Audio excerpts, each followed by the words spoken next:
We're going to call this meeting to order. It is 5:45. And would you please stand so we can recite the pledge? Pledge allegiance to the flag of the United States of America and to the republic for which it stands, one nation, under God, indivisible, with liberty and justice for all. Thank you. We're going to proceed with roll call.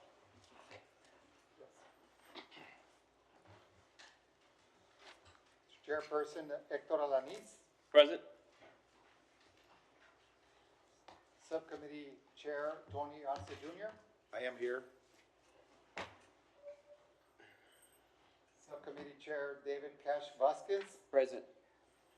Subcommittee Chair Roque Vela Jr., Present. Subcommittee Chair Jesus Olivares, Present. Adrian Zapata, Tricia Cortez, Pete Sainz III, Present. Fernando Baldasso, Present.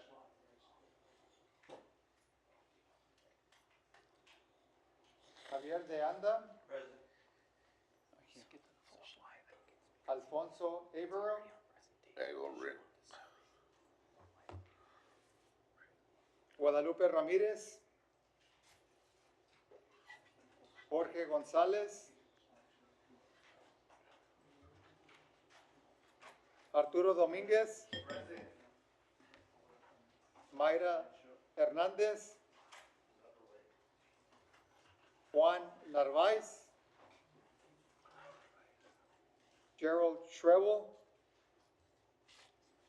Bill Young, Jerry Maldonado, Present. Mónica Garcia, Edward Garza, Lucy Morris, Albert Chapa,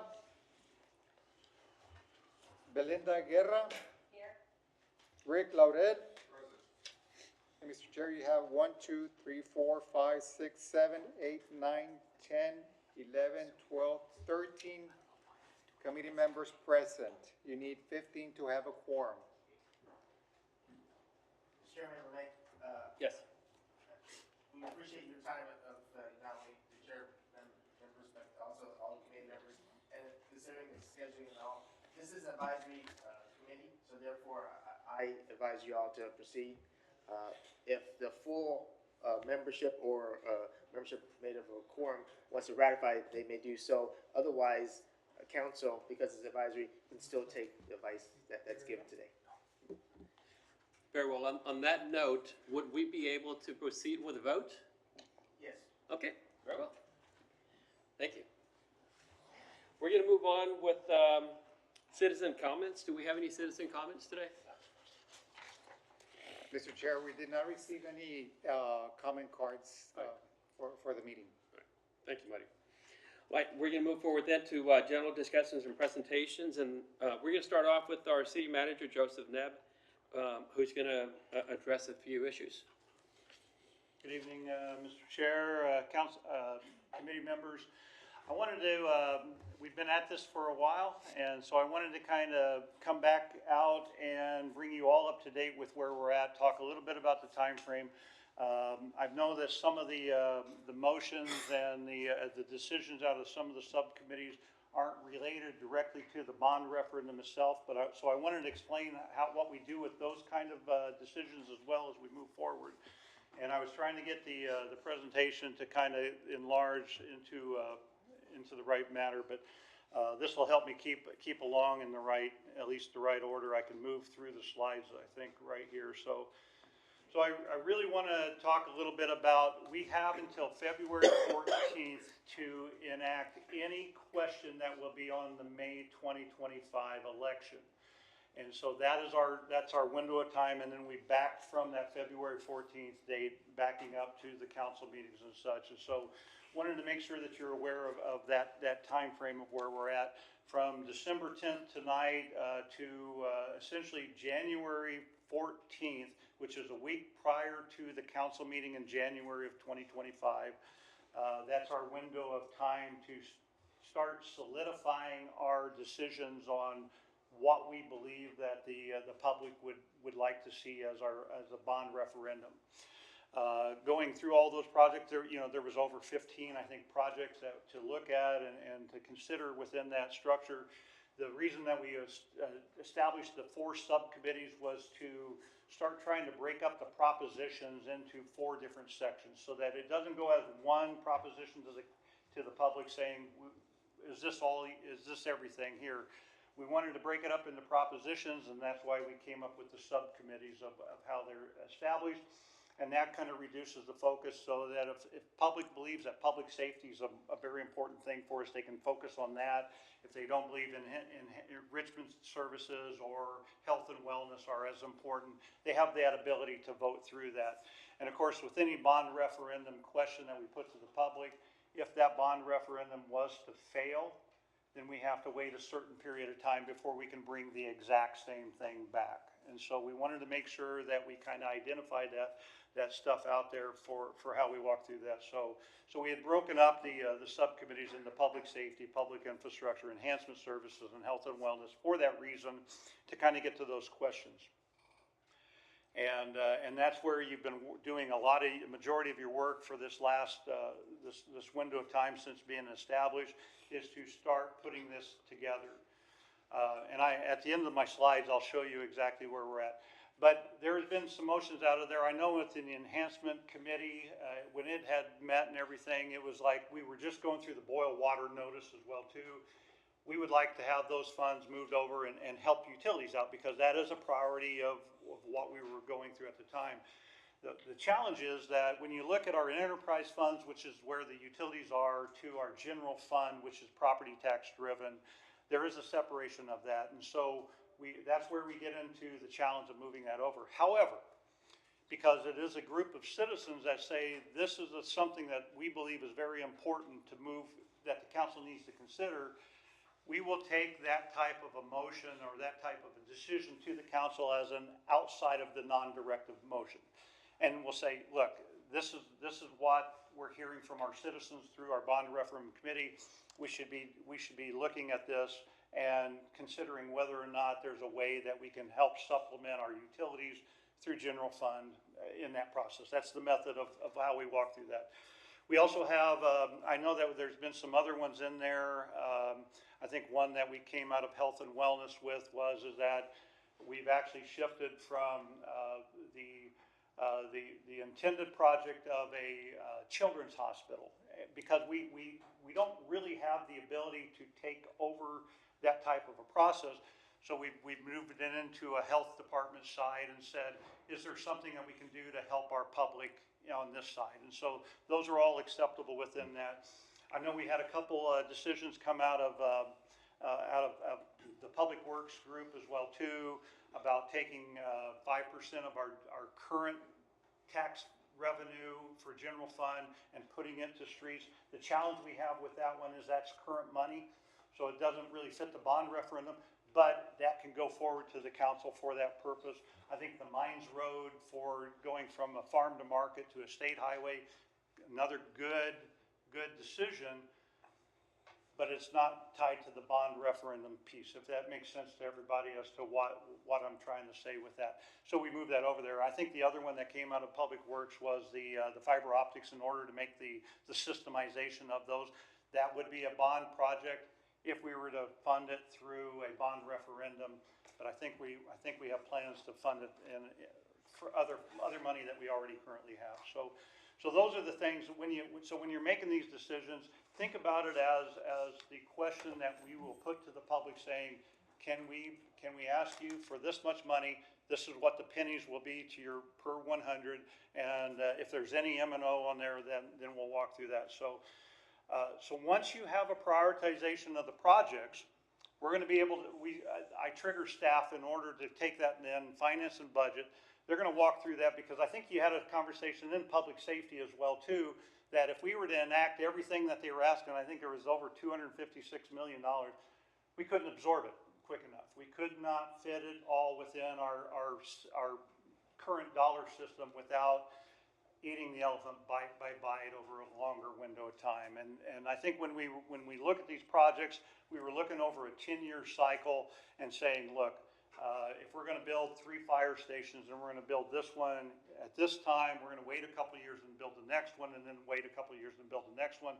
And then that way we kind of divide out the weight of that, and we have the ability to absorb and change things around. So from your decision on the prioritization of these projects, the work is not done yet.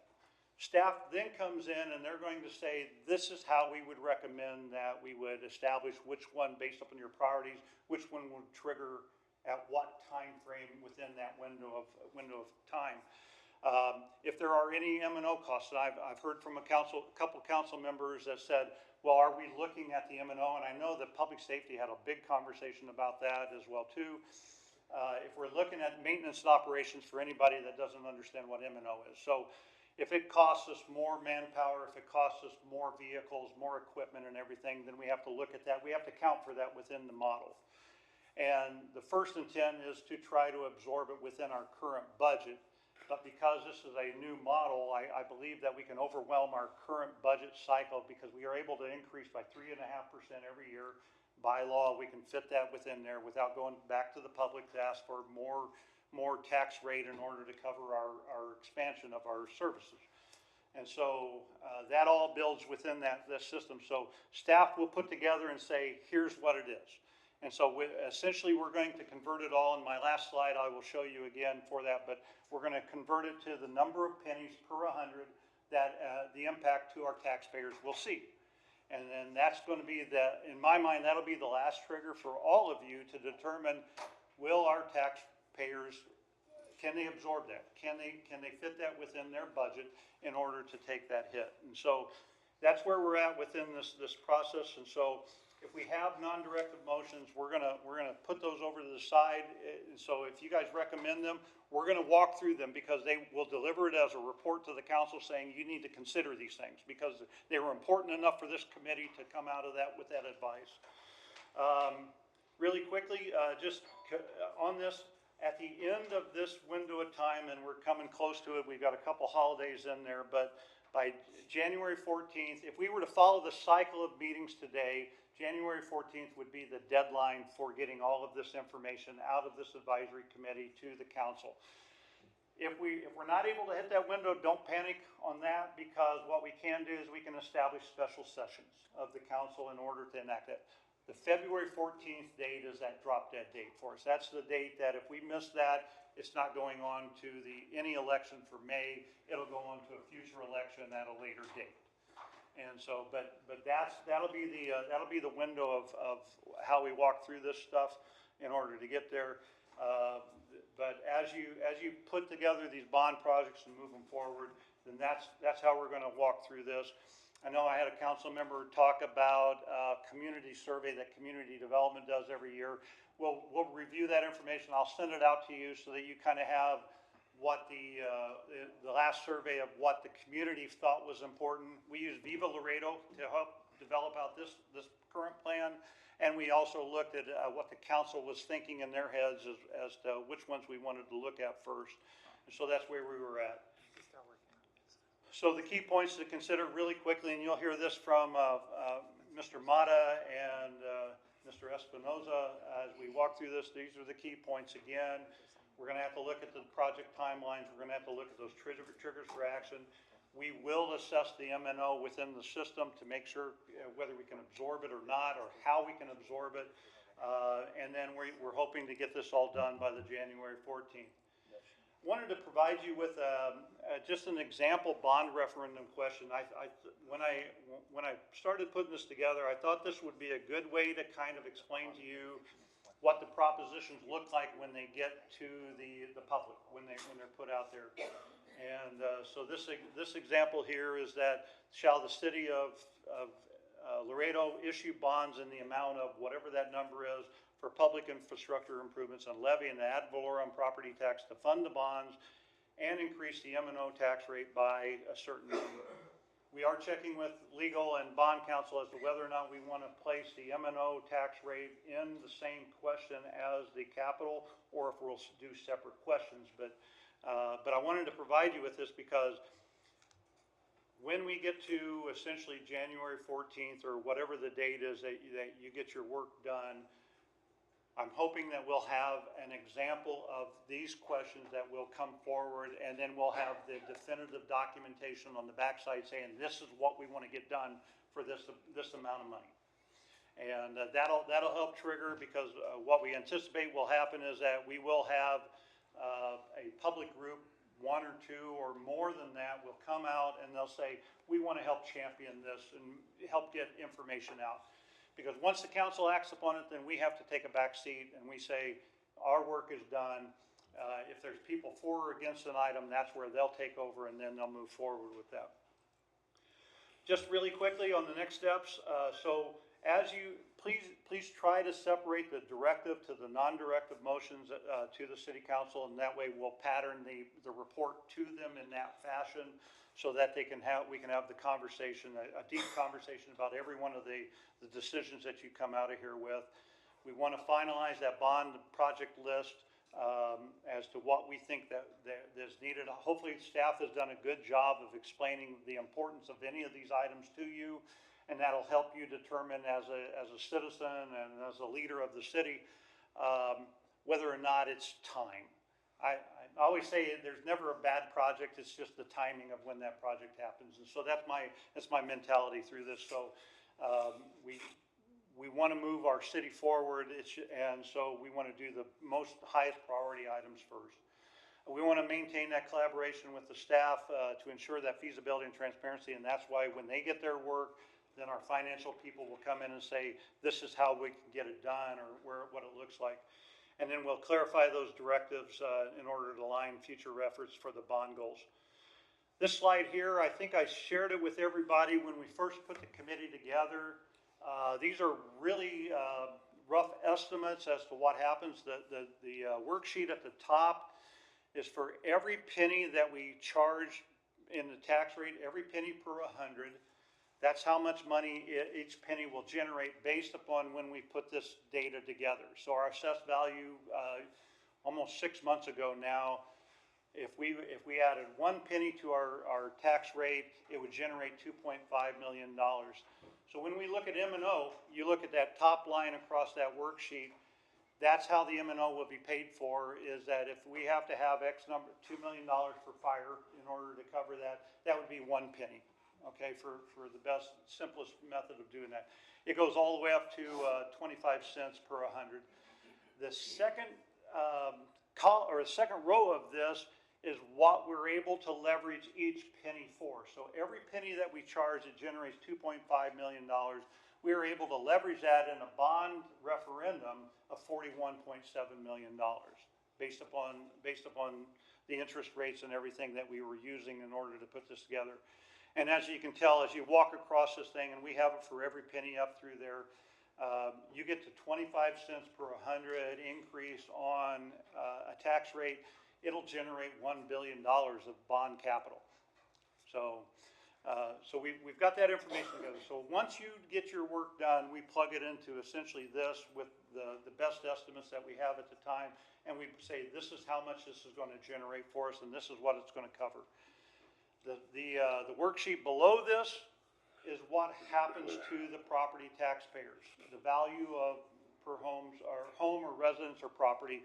If it's $100,000 value to that, at 49 cents where we were at per 100 for that, it generates $490 a year is what the bill is for the tax rate. Every penny, it increases by $10. 5 cents, it's $50 and walks across. And we did 100,000 to 500,000 on here because generally our residents that are the most impacted by this, our businesses will be a little bit higher depending on the value of the properties as well too. But we can lay all that out as we get into that format. But I wanted to make sure I keep laying this out there to you because there is an impact to our taxpayers as we make our decisions forward for this. And so we want to make sure that those projects are prioritized correctly as to which ones are the most important today and over the next 5 to 7 years, up to the 10-year window as we try to implement them out there. Some of it, I would argue, some of those projects that are out there are years late from when they should have been triggered. Some of them are probably years early. And so that's that system, and you're all trying to make sense of that information. So with that, Chairman, I believe that was the information I wanted to make sure I laid out to you, just to kind of keep that sense of urgency on and kind of cover some of the things that we've learned through as the committees have met, the subcommittees and everything, trying to make sure that we identify and keep you focused on what the council is hoping to see. And by February 14th, we'll have a series of propositions that we could put forward to the taxpayers. So. Mr. Knapp, just a quick question, and this is one of the things that we've talked about in our subcommittee, and I'm sure it's come across in the other subcommittees as well. And the question is how long would that property tax increase last? If it's tied to the capital, and the best way, and I'll stand to be corrected from our financial people if necessary, but a bond referendum question that's attached to the capital, it's a 20-year cycle. Now, the challenge you have is that the M&O side, I believe it's a perpetual change. So we would go and ask for the tax rate to change by this much to cover the operational costs of whatever we just agreed to do for the capital. And so that would be a perpetual. There's not really not an ending to that. I would say that sorry about that, Ed. The city, my mouth is dry. All right. So, no, the city will grow and evolve over the years as well too, and so there will be opportunities to reduce tax rates, increase tax rates in the future as well too. But for the cycle of this thing is that an M&O tax rate, if it was to go forward for that, that'll be a perpetual. So if we go for like $2.5 million to cover police and fire increases within there, that would be 1 penny that would be placed on the tax rolls forever. Bond capital, it rolls off. And so once that capital is done, and I think right now when we're talking with bond counsel and our financial advisor, we're looking at that 20-year window to depreciate out over that period of time in order to drag it out as long as we can for that value. And we're hoping that by the time the city hits that 20-year mark, we've evolved to the point where we're able to absorb within that structure whatever we've done. So, any other questions? Any other questions? So, Mr. Neb, thank you for the clarification. So, really quickly, just by looking at the numbers that are presented, is it safe to say that currently what's being proposed at the moment is, I'm just going to throw a number out there, right? $880 million, right? With this increase, or with the property tax increase, we'd have to raise our property tax rate 20 cents for the next 17 years. If you do the math, Yes, sir.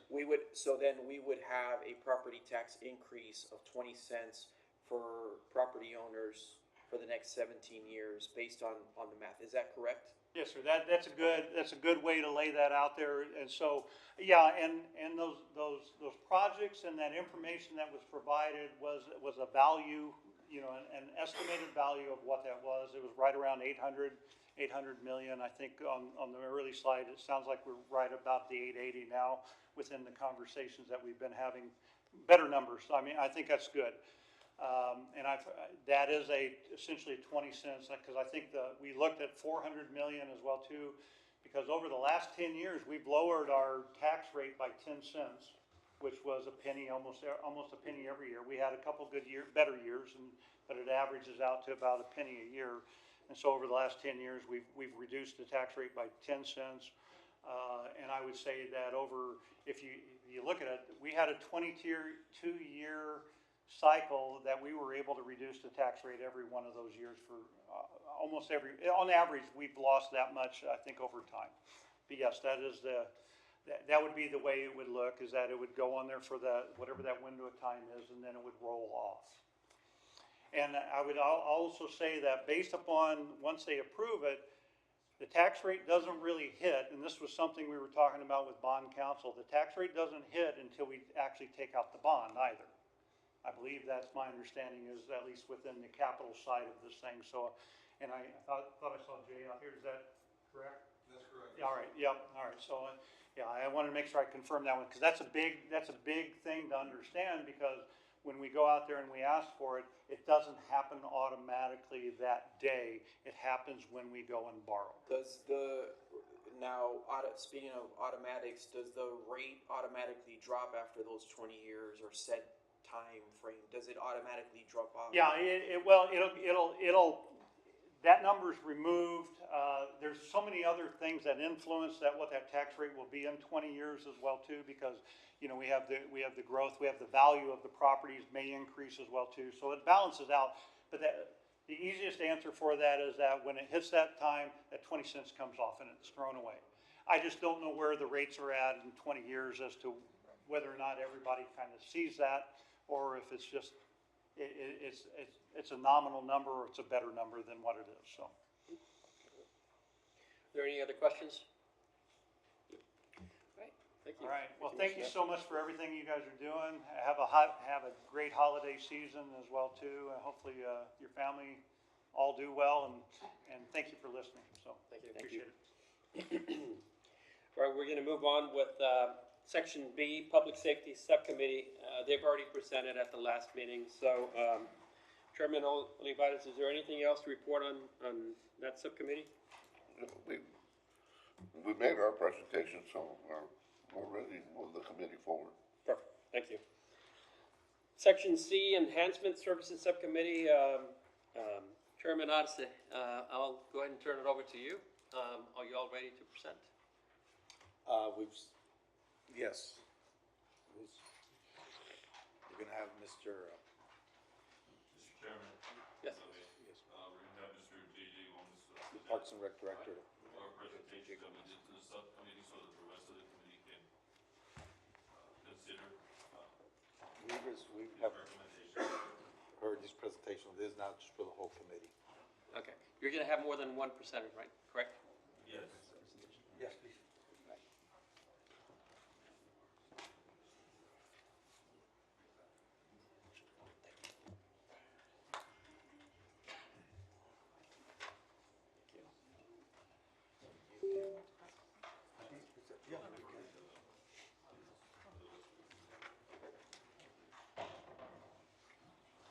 Wait, this.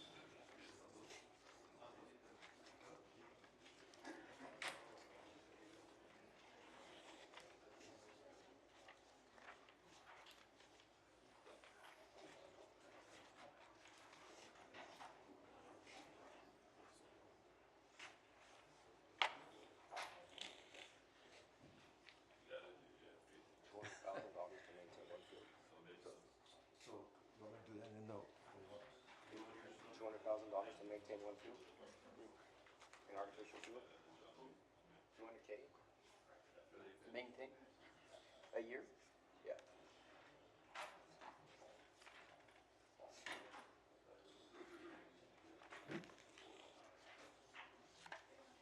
Is that natural or is that artificial? Artificial turf? 200K?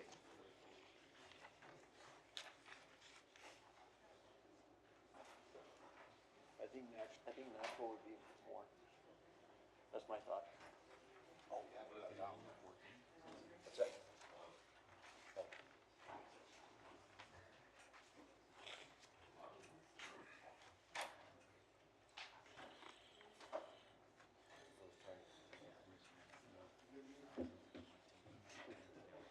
Oh, no, it's higher.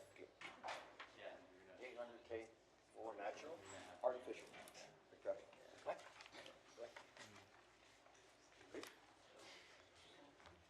Ready? Yes, sir. Go ahead. Good evening, members of the committee, city manager, and all members. Thank you for having me. My name is J.J. Gomez. I'm the city Rivero Parks Director. So, in our presentation, we identified, to our committee, eight of the things that we wanted to look into in this bond. And I'll go through the 8 ranks, through the eight pieces that we want to make aware to everyone as far as in the Parks and Rec Department, okay? So, in accordance to our Parks and Rec Department Open Space Master Plan, the Order Comprehensive Plan and Internal Staff Assessment for the Future, and Parks and Recreation Department has reevaluated existing facilities and found opportunities for improvement. Number one is our administrative office and warehouse. Our office and warehouse, if you're aware, is on China. It is over 60 years old. Is a formal inspection of the facility reported storage in parts is not safe or adequate for internal use. It is also not centrally located for a community business. So that is our office where we are located there. I think it used to be an old armory. So we're looking for a new facility so that we can be able to house all our equipment and to cover all our parks. As you know, I don't know if you all know that we have 115 parks throughout the city. So we're trying to service north, south, east, and west. So one of the biggest challenges we have is new facility that we want to call home to be able to service all our facilities, rec centers, fields, and all that. The next thing is one of the biggest challenges that we have is also all our fields. We service now close to about 7,000 kids throughout the leagues, and as we have about 59 fields that we service. And as a former coach myself, I think one of the most important equipment in any sports is the field. So we're trying to get away from the regular field. We'd like to convert some fields into artificial turf so that it's easier to maintain in the long term. 10 years down the road, it pays for itself. It takes a lot of maintenance and operation to be able to hold up these fields, and more importantly, the use of water. Now that we're going through this water, with this water shortage that we're starting to have little by little, so we're trying to convert into our new fields.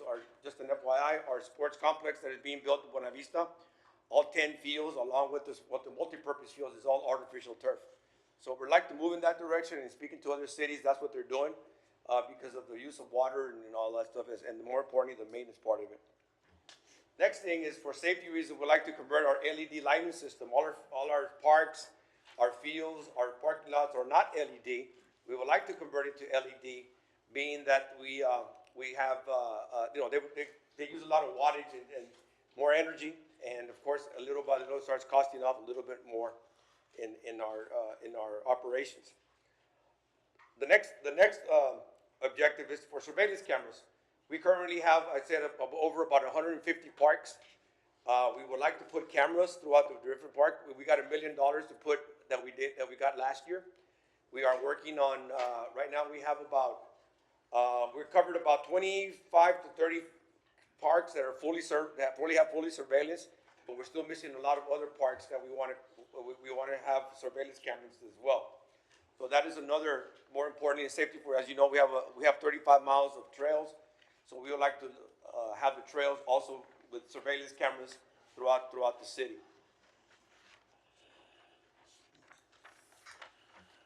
Our next one is the reconstruction of the 3-point South Pool in South Laredo, which is the old 3-point pool.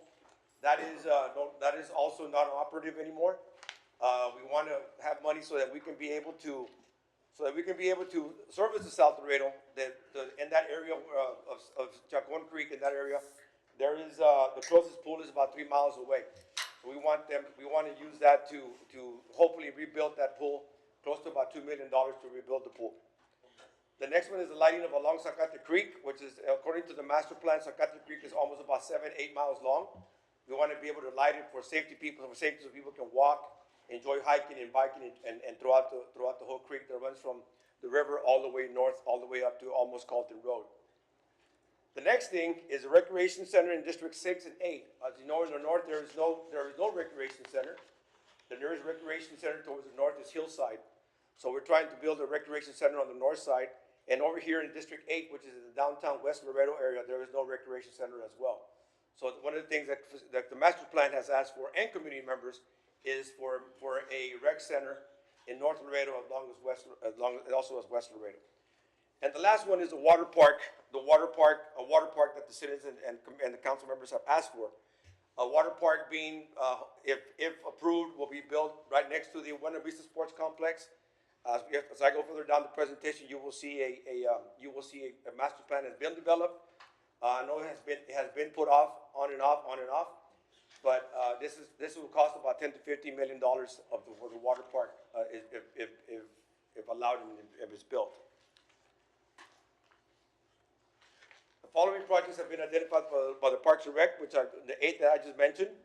The relocation of the warehouse, a replacement synthetic turfs, conversion of LED sports lighting of 8 fields, continuation of installation of parks systems, surveillance cameras in parks, reconstruction of pool in South Laredo, lighting in Zacate Creek Trail System, construction of recreation centers in District 8 and 6, and construction of water park in the Buena Vista Sports Complex. These are the 8 main objectives that we would like throughout this bond, for this bond. Our administrative building, as you can see here, is a picture of where we are now. We have overgrown it. We have over 150 employees that work on the parks and maintenance side. So we are already a lot of employees working out of that one office in South Laredo. So we're looking to hopefully build something, make it into a nice storage with a warehouse, about 2 to 3 acre tracts of land, so that we can hopefully build and service the community of Laredo, so that we can have all the equipment that needs to get stored. Our fields, as you can see, our annual maintenance cost for a field is approximately about $200,000 to maintain a field. In 5 years, a field will cost about $1 million. And initial cost for installation per field is about $800,000 to $1 million. It will last anywhere between 8 to 15 years, and it will have low maintenance and durability. In 5 years, $1 million will have been paid off. Initial installments of turf, leaving 3 to 10 years of minimal maintenance of fields. LED lighting, LED sports lighting not only are more efficient, but they also last longer. Maintenance of lamps, LED lights shine brighter and more directly, and are safer for the public regarding UV rays, well, similar to the ones we have at Unit Trade right now. Surveillance cameras, making sure we have the surveillance cameras throughout the park. We want to have good safety. We have 100 parks throughout the city, and we would like for them to have safe environment for our people throughout Laredo to visit our parks as well. Our pool, this is before and after the pool that we have in South Laredo, making sure that we have a 3 points pool. We would like to reconstruct it, demolish and reconstruct the pool. So make sure that the people in South Laredo and Chacon area have a pool area to call home, because the nearest pool again is almost about 2.5 miles, which is the Cigarroa pool there as well. The Zacate Creek Trail System, which is about 6 miles long, it runs from south to North Laredo. We would like to put some lighting. Right now there is no lighting. Unfortunately, we have a lot of vandalism. We have a lot of crime, unfortunately, a lot of homeless that live under that area. And with the lighting, we will know people will definitely use this trail and this park as well. A rec center, as you can see there in the picture on the right, these are the pictures where we have different rec centers. In the course of 27 years, a total of 8 rec centers have been built. There is no recreation center in District 6 to 8. Fascon was the last rec center that was being built, and shown below was the construction in 2014. The annual cost to run a rec center per year with staff and all the complete operations is about $540,000 to run a rec center. The cost of the rec center will be anywhere between $12 to $15 million to build a rec center, similar to the one like we have, not as big as Haynes. Haynes is one of our biggest ones, but similar to between Haynes and Fasken Rec Center.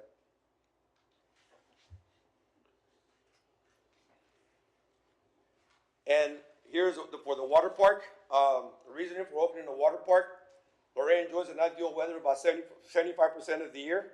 Other than today, and this week has been pretty cool, but majority of the time, as you all know, there's always good weather here. Our community is over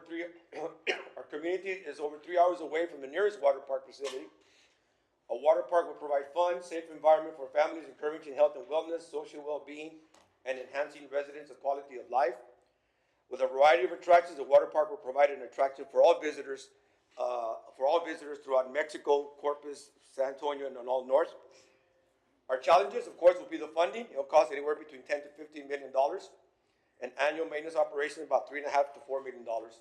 Water supply, of course, was also be a challenge.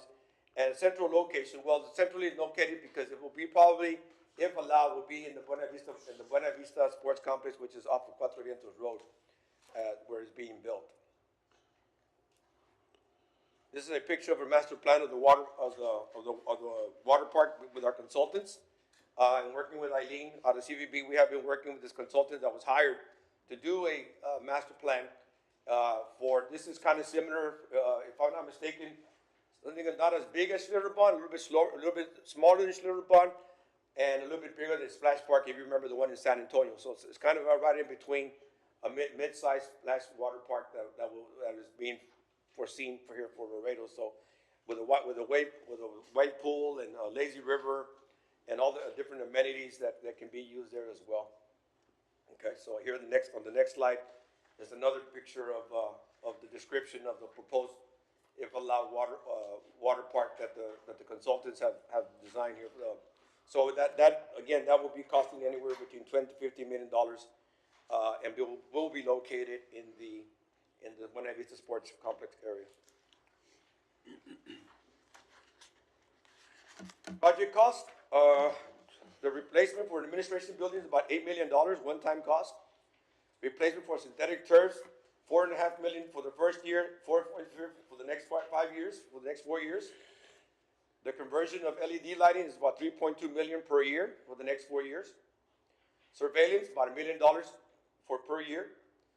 The pool in South Laredo is about 1.7. Zacate Creek Trail System is about $1 million.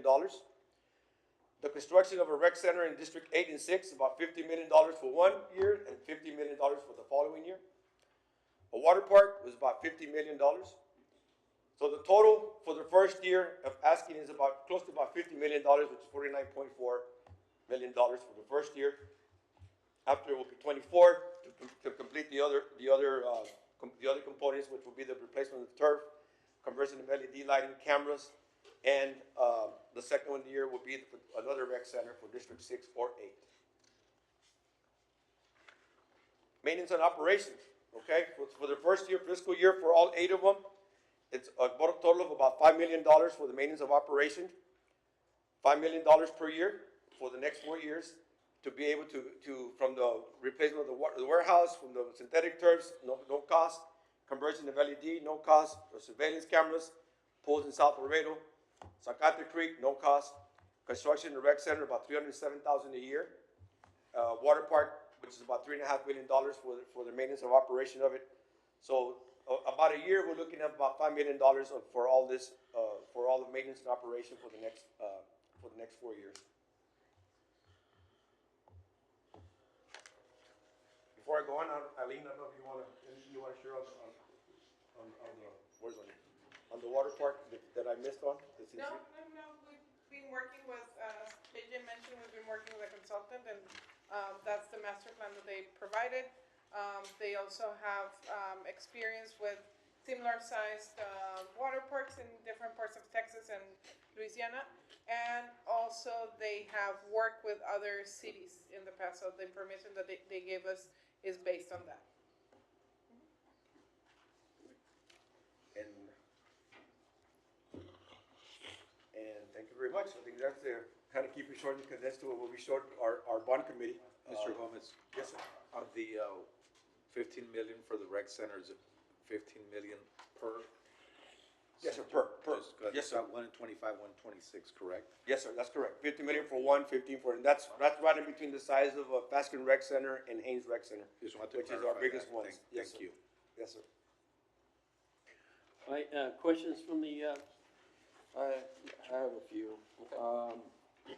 So on I'm gonna go right into it, the water park. I almost feel like this is a public-private partnership. I don't feel like the city should be getting into the water park business. And that's just because we've already seen what's happened with Splash Town. And so I really am interested in hearing what the plan would be for the water park, especially because given the layout of the existing map, I mean, you're talking about having a restaurant. The city would be operating the restaurant and managing all the employees, or how's that gonna work? There's different models actually that's presented by the consultant, and, you know, obviously the more the city needs to, if it ever got to that point, the city would need to decide if they're gonna have a manager similar to what we have at the Sames, arena. A management company, a management company as well. Okay, so have we identified Potential? any potential management? Yes. Yes. We went out for RFPs a couple of years ago. The first phase that they did was the design of a master plan. And if it never passed, if it moves forward, then they are on board to be the The operators The and operators. managers of They have the. experience in Yes. doing those Who are parks. the RFPs that were submitted? Do we know that off the top of our head? So there were different RFPs. The first one, this is one, which is the design and master planning of the water park. There was a second one that was the construction, the design, the actual design, and the construction of the water park. And a third one would be, once that happens, it would be for the actual operation of the water park. As Mr. Arce mentioned, there has to be a decision, once this is happening, a decision of who opening it to a management company, but we have already identified, we're working with a consultant, which is P23, and we're also working with Whitewaters, or they are working with Whitewaters, which is an award-winning design company, and so there's already different companies identified to manage it, but we have to open it as. But as far as the management piece, the construction and the design and all that, that's great. I mean, the layout is beautiful. What I'm talking about is an actual management Yes, company so or corporation. Have we discussed this with any potential management companies? Well, So, I don't believe we're there yet. we're not there you yet, know, I mean- however, we have I mean, identified. it's part of a model, but we're not there yet. Do we have some companies? So for that example, are have available? we said, Six Flags, for example, I'm gonna build you a water park, would you consider managing it in this area? So we are not, as Mr. Arce mentioned, we're not there yet. However, we do have, our consultants do have experience in that. So part of the presentation that happened to the subcommittee was, they can also do management of that type, this size of, water park. Maybe at Typhoon, Texas, a Six Flags might not be interested in managing a water park of this type. However, there's companies like P23 that have a lot of experience managing water parks with cities and the size of this water park. So P23 is a management company, is it? It's a potential it's a management consulting company. We company. haven't gotten there. They're currently our consultant for the master plan. But they have experience in there's different models. Mm-hmm. One of the models, if it got to that point, was that They could provide a management They're- Chairman, service. if I may, Yes. Yes, sir, Mr. Valdez. that company owns their own water parks. Mm-hmm. They also manage some for other cities. They also develop plans for cities to run them themselves based on if they wanna break even, if they wanna make money, just depends what the model that the city council would choose if it gets to that point. And so they have different options of how they facilitate those water parks. The reason I bring this question up is because, from what I understand, this, management company would need to be nonprofit, and I don't know if anybody can clarify that on. Nonprofit? Because, No, yeah, I don't- or the managing entity would need to be a not-for-profit, because this sounds like a private-public partnership. I don't believe so, no, Yeah. I don't believe it. Why would it have to be Current- nonprofit? You know, why- Isn't that what the bond requires? Oh, Yes. For the record, Jay Juarez, bond counsel with McCall, Parkers and Horton. If you were gonna issue these bonds on a tax exempt basis, our federal tax department would require the private management company be a 501c3. But there's the potential to issue these bonds on a taxable basis. The interest rate would be a little bit higher and stuff like that. So it's not an absolute necessity, but you're accurate in what you're saying, that's a component for consideration. Depends how we're gonna bond them, right? Correct. And we're considering So, bonding. yeah, just because we've had some similar discussions in private-public partnership within our subcommittee, and that's why I'm asking that question, to make sure that that's something that's, reflected, because then if the interest rate is higher, now we're talking about a higher, tax rate. And so that, I think that's extremely important when we start talking about interest rates and how that's gonna impact, not just the last thing, the reason I'm saying this is the last thing you wanna do is build a water park and then be short. Or say we're gonna build it for 15 and then we're short. And so you have a project that just lays there dormant because we cannot manage it. And so then it does need to be a 501c3 to make sure that we're, Depends how you, Depends on how you intend to issue these bonds. If you want to issue them on a tax exempt basis and take advantage of that lower interest rate, then yes, you would need a 501c3 private management to run company the facility? to run the facility. Yeah. Unless the city So the wanted city to- couldn't run it the city itself? could operate it itself if it wanted to. And we can't contract somebody? If you were going to contract with somebody, it would have to be a nonprofit 501c3. Not as, for them to make, we can't hire anybody to run it ourselves, to employ people? Or they have to be nonprofit also? If you hire somebody who is not a nonprofit, then the bonds would have to be issued on a taxable basis. Okay. Good questions. I actually have a couple of questions myself. This property, the water park, we're talking about is the one that, is being planned to be built over at the, Benavides, right, where the softball complex is, right? Which is, City of Laredo property, correct? That's correct. And that is one of the reasons that you're not looking, or probably have not had any discussions regarding it being a private venture? In a couple of years ago, sir, I just been on board for 7 years, but I know it was a discussion at the time. Originally, it was going to be built also next to Unitrade Stadium, because we have city property there. And then they pulled it off. At that time, there was going to be a management company running it out. Then they decided to pull it out. So now that we have this property, we have 200 acres at the Buena Vista, 150 of it is used by the sports complex. We still got an extra 50 for phase 2. If allowed, and this water park comes in, it will be put in those 50 acres of our land. That land does belong to the city. Perfect, okay. Then the other question, and perhaps Jay will be able to address this question, is in regards to potential income. Is there a potential income from, building this park, for the city of Laredo, or is there not, because this is gonna be, funded by bonds?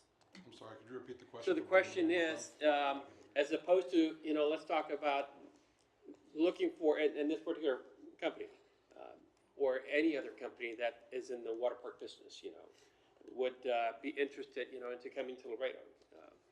But they also have opportunities to, in partnership with other cities, where the city will build it and they run it.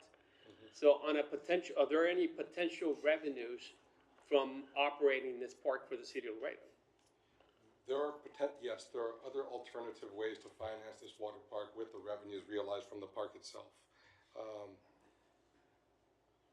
I could look into the potential for, similar like you all had the sports venue tax for that facility. I could look into your all's capacity there and see if that's an option. I just honestly, off the top of my head, I don't know the answer to that. Right. But there are other ways to finance the water park. That was the initial way that they were gonna finance the sports venue. And I think, the question is, I think we all believe that Laredo needs a little bit more quality of life for our residents. And, to keep, people from moving away from Laredo. And this is certainly, one of those things that we can add to our community. But then the other question is, would the taxpayer be willing to fund this? Especially if there's not gonna be any potential revenue for the city or for the taxpayer. But, I think that's probably one of the things that you're, had in mind, is it not? yeah, I mean, look, I'm all for public-private partnership, and when I say, private, as long as it aligns with what the bond requires, because we had this question for bond counsel, and that was specific to that particular question, is if we, the taxpayer, build this facility, then how will we manage it to offset the cost to the taxpayer long-term, right? And if the city starts getting into, the water park business, then not only is it going to impact, us out, well, it's just gonna impact us outside of this bond. And JJ, you can, and Coach, you can speak to this. I mean, it's going to, I mean, your staff is already stretched. I'm already just thinking, oh my God, you're gonna add a water park to the list of things. And I'm just wondering how your staff will be able to manage something of this magnitude, because, it will be used by citizens. I think it's something that we've always, since I was a kid, we've been talking about having a water park here in the city. But if we build it and then we can't manage it, or we underfund it because interest rates are too high, I mean, it just, I think this needs to be looked at a lot more closely, so that way it sounds, feasible for not just this committee, but also for the voter when they go to the ballot box. That's just my thought. I don't know if anybody wants to keep on discussing the. I have a couple of things to say. Number one, I'd like to recognize Commissioner Myra Hernandez from the Public Works Committee. Does that put us at quorum? We still need one more. Still one short. Okay, we're chipping away. I just look, these things tend to, whether it's the budget or any time anybody is asking, or any entity is asking for money, they tend to turn into a wish list.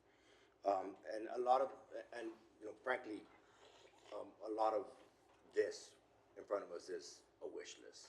It's things that we wish we could have, but we really need to make sure that we're taking the things that are important, the things that we absolutely need, public safety being one of them, and the things that we would like to have. And let me remind all of you is, we've already voted for $370 million on public safety. This is $95 million, not even including M&O, because that's a whole other issue that we're dealing, that's a whole other line item that we have back here. So we're at $465 million. That's over 10 cents right now that we're sitting at, that we're gonna raise. That's a 20% increase. And we still have at least one other, I know where my committee's at, but we still have at least one other committee. And, you know, this, again, we need to put something forward that actually has an opportunity to be able to pass the voters, and we need to make sure that it's stuff that we need. These aren't, I can't put these in that category as something that we absolutely need. This is quality of life that is important, and I think we need to make sure that we look at other ways to be able to finance these things and put them forward, whether it's sports venue tax, cutting some fat in the middle, whatever it is. Council members get creative, because this turns into a district by district projects that you put forward that to make sure that the constituents in your district are happy, and they need to get creative within themselves and build things into the project. I've been saying this for years, instead of just making it easy and putting the onus on the backs of the taxpayers. That's my opinion on all of this, And I'd like to remind everyone that, of course, you know, we are an advisory committee, so whatever decisions we make, you know, we're basically gonna make recommendations to city council. And city council is gonna look at the recommendations, and they're gonna make a decision as to what they feel the constituents really want and what's gonna go up for the bond referendum. But that's not to diminish all the work that all the committee members have done, because I know that each and every one of you was selected for, you know, your leadership skills and for the work that you've done for the community, and because you believe in our community. And so it's not to diminish all the work that you've done, but I think you're correct. You know, it is a wish list. We're gonna do our best job of what's gonna move forward. And, you know, we may just agree that everything's gonna move forward, of course, and then city council is gonna, you know, work on that. So there's someone who wants to be recognized. Yes? Mr. Coach, could you put the slide where, you know, the projects are categorized by money? By money? Yes, like previous to the last one, I think it was. Let's see, towards the end, yeah. I think it's right, that might be it. That one, Mr. Valdeso, or? Yeah. Or this? Can you put it on the screen? It's, The M&O, and this is the cost, Project cost? yeah. The maintenance cost, I'm sorry, the maintenance cost. Yes. That is the maintenance cost right there. I don't know if you can see it or not. Okay. If I would suggest something that we really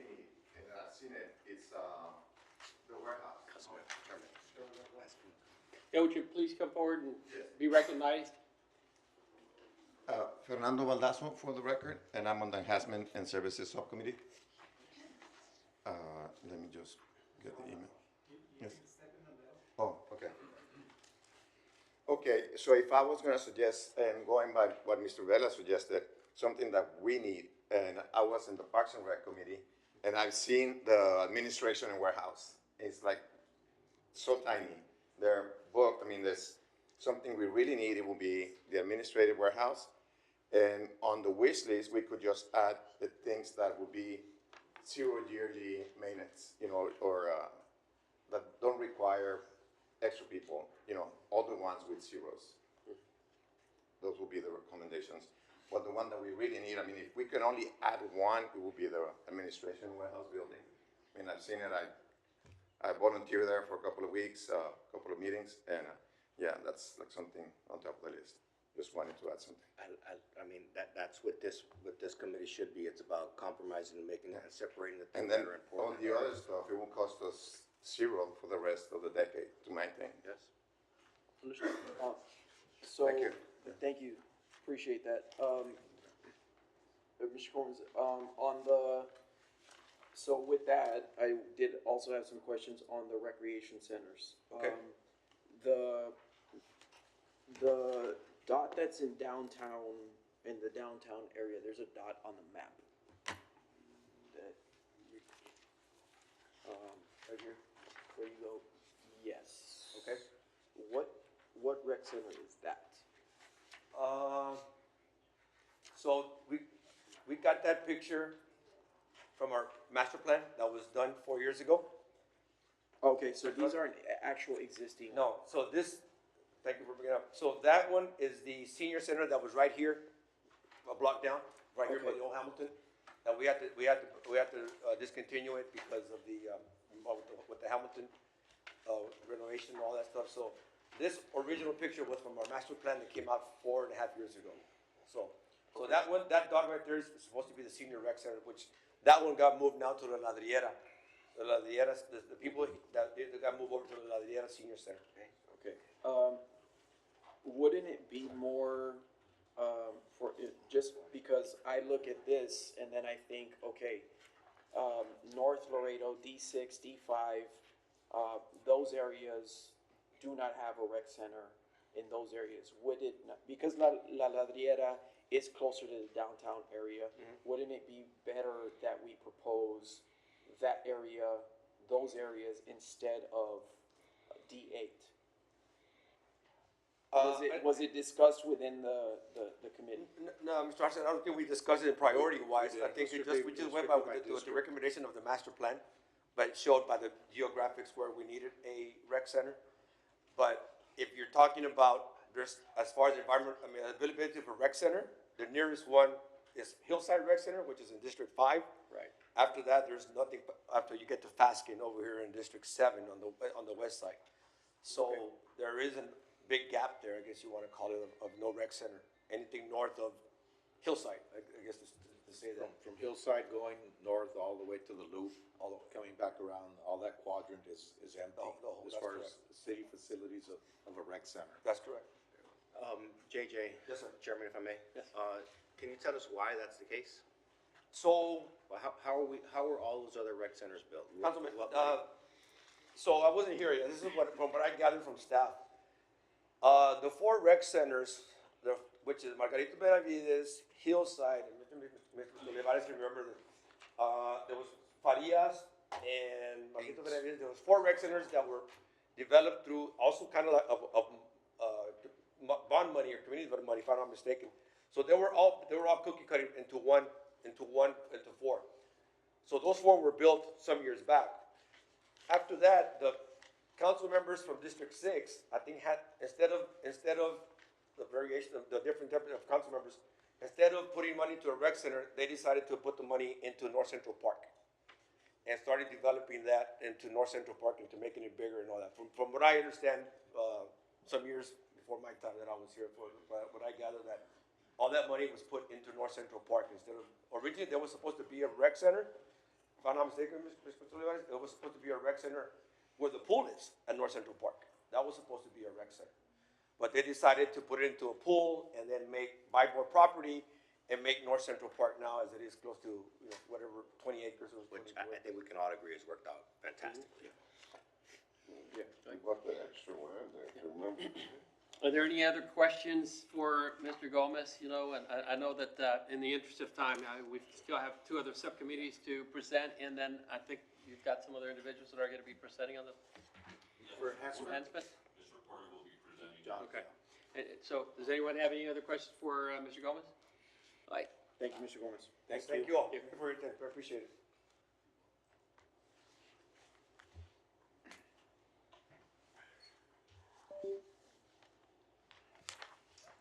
All right, good evening. John Porter with Environmental and Solid Waste. I'll be brief with this. I was tasked with Rio Grande riparian improvements, and I can go quickly through the list of what we've already done. We've actually done a lot of work along the river. You can see current projects. We've got the River Vega master plan that we completed back in 2004. We've got a River Vega hike and bike from Ana to Dovalina Elementary that's under design, is going to be let next year. River Bend Ecosystem, which was a project we did with the Corps of Engineers. We're going to be going out for bids later this month on a visitor center and some trails there, which is the next one, River Bend hike and bike. The Zacate Creek Orlap project, which the city received notice of funding earlier this year, which is about an $8 million project. Zacate Creek Ecosystem Restoration, which is a congressional earmark from Congress for $1 million. The Chacon Creek Hike and Bike, which was through a earmark a number of years ago for $3.3 million, and we're almost complete with that project. And then the Chacon Creek Flood Control Project, which we've been working about 20 years with the Corps of Engineers, which price tag now is about $166 million. I'm not asking for money on any of those projects. We've got either earmarked or it's funded. So I'm going to zoom down to what I think was the reason why this was put on the referendum. And it's really just two projects. One project's a big project, but we do have a section between Zacate Creek and Hike and Bike, and Chacon Hike and Bike Trail that doesn't have trail. So we did do a conceptual design back in 2016, and at that time we had a $3.5 million cost estimate. So I would put that number probably closer, probably over 5, maybe with property acquisition, we're looking at $6 million. For that connection of trails there. But the big one, which I think is certainly going to be with council, is the Binational River Project. And so this is a conceptual binational park that's about 6 miles from Jefferson Water Treatment down to Chacon. And that's a project that could be just trail systems at about $2.5 or $3 million per mile, or you could do large, development where you're looking at $10 million a mile. And so I think this committee, or something that the council will ask or determine is, how much money do they want to put into this binational park project? But you can see we've got a lot of nodes that we've already constructed that are certainly in this project area. And so the only cost that I can really give to this committee right now is this connection between Zacate and Chacon, which I would say, right around $6 million for construction and for some purchase of properties that the city doesn't own. But yeah, on this binational, it can be as simple or as grandiose as what the taxpayers want and what the council wants. Questions? I've heard this presentation. Any questions from the chair? I mean, the binational, and I just kind of go back to this again. Where are we at with Mexico, and their buy-in on this project? So my understanding when we had these meetings earlier is they were gonna use NADBank, funding, but they were gonna focus that on, their untreated, sewer, or the sewer leaks. And so that's the bulk of where they're putting their funding. In terms of what their vision is for the park, I can't answer that.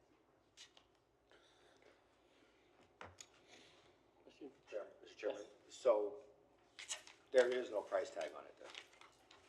Well, I mean, I've heard different numbers up to, $500 million, but I think, just looking at what we've done for all these other projects, I would see this thing being phased out. Maybe when it's all said and done, we're talking, about a project that's, in the 50, 60, $100 million project, but, as what I can go by right now, I just know what our projects cost that we've already developed.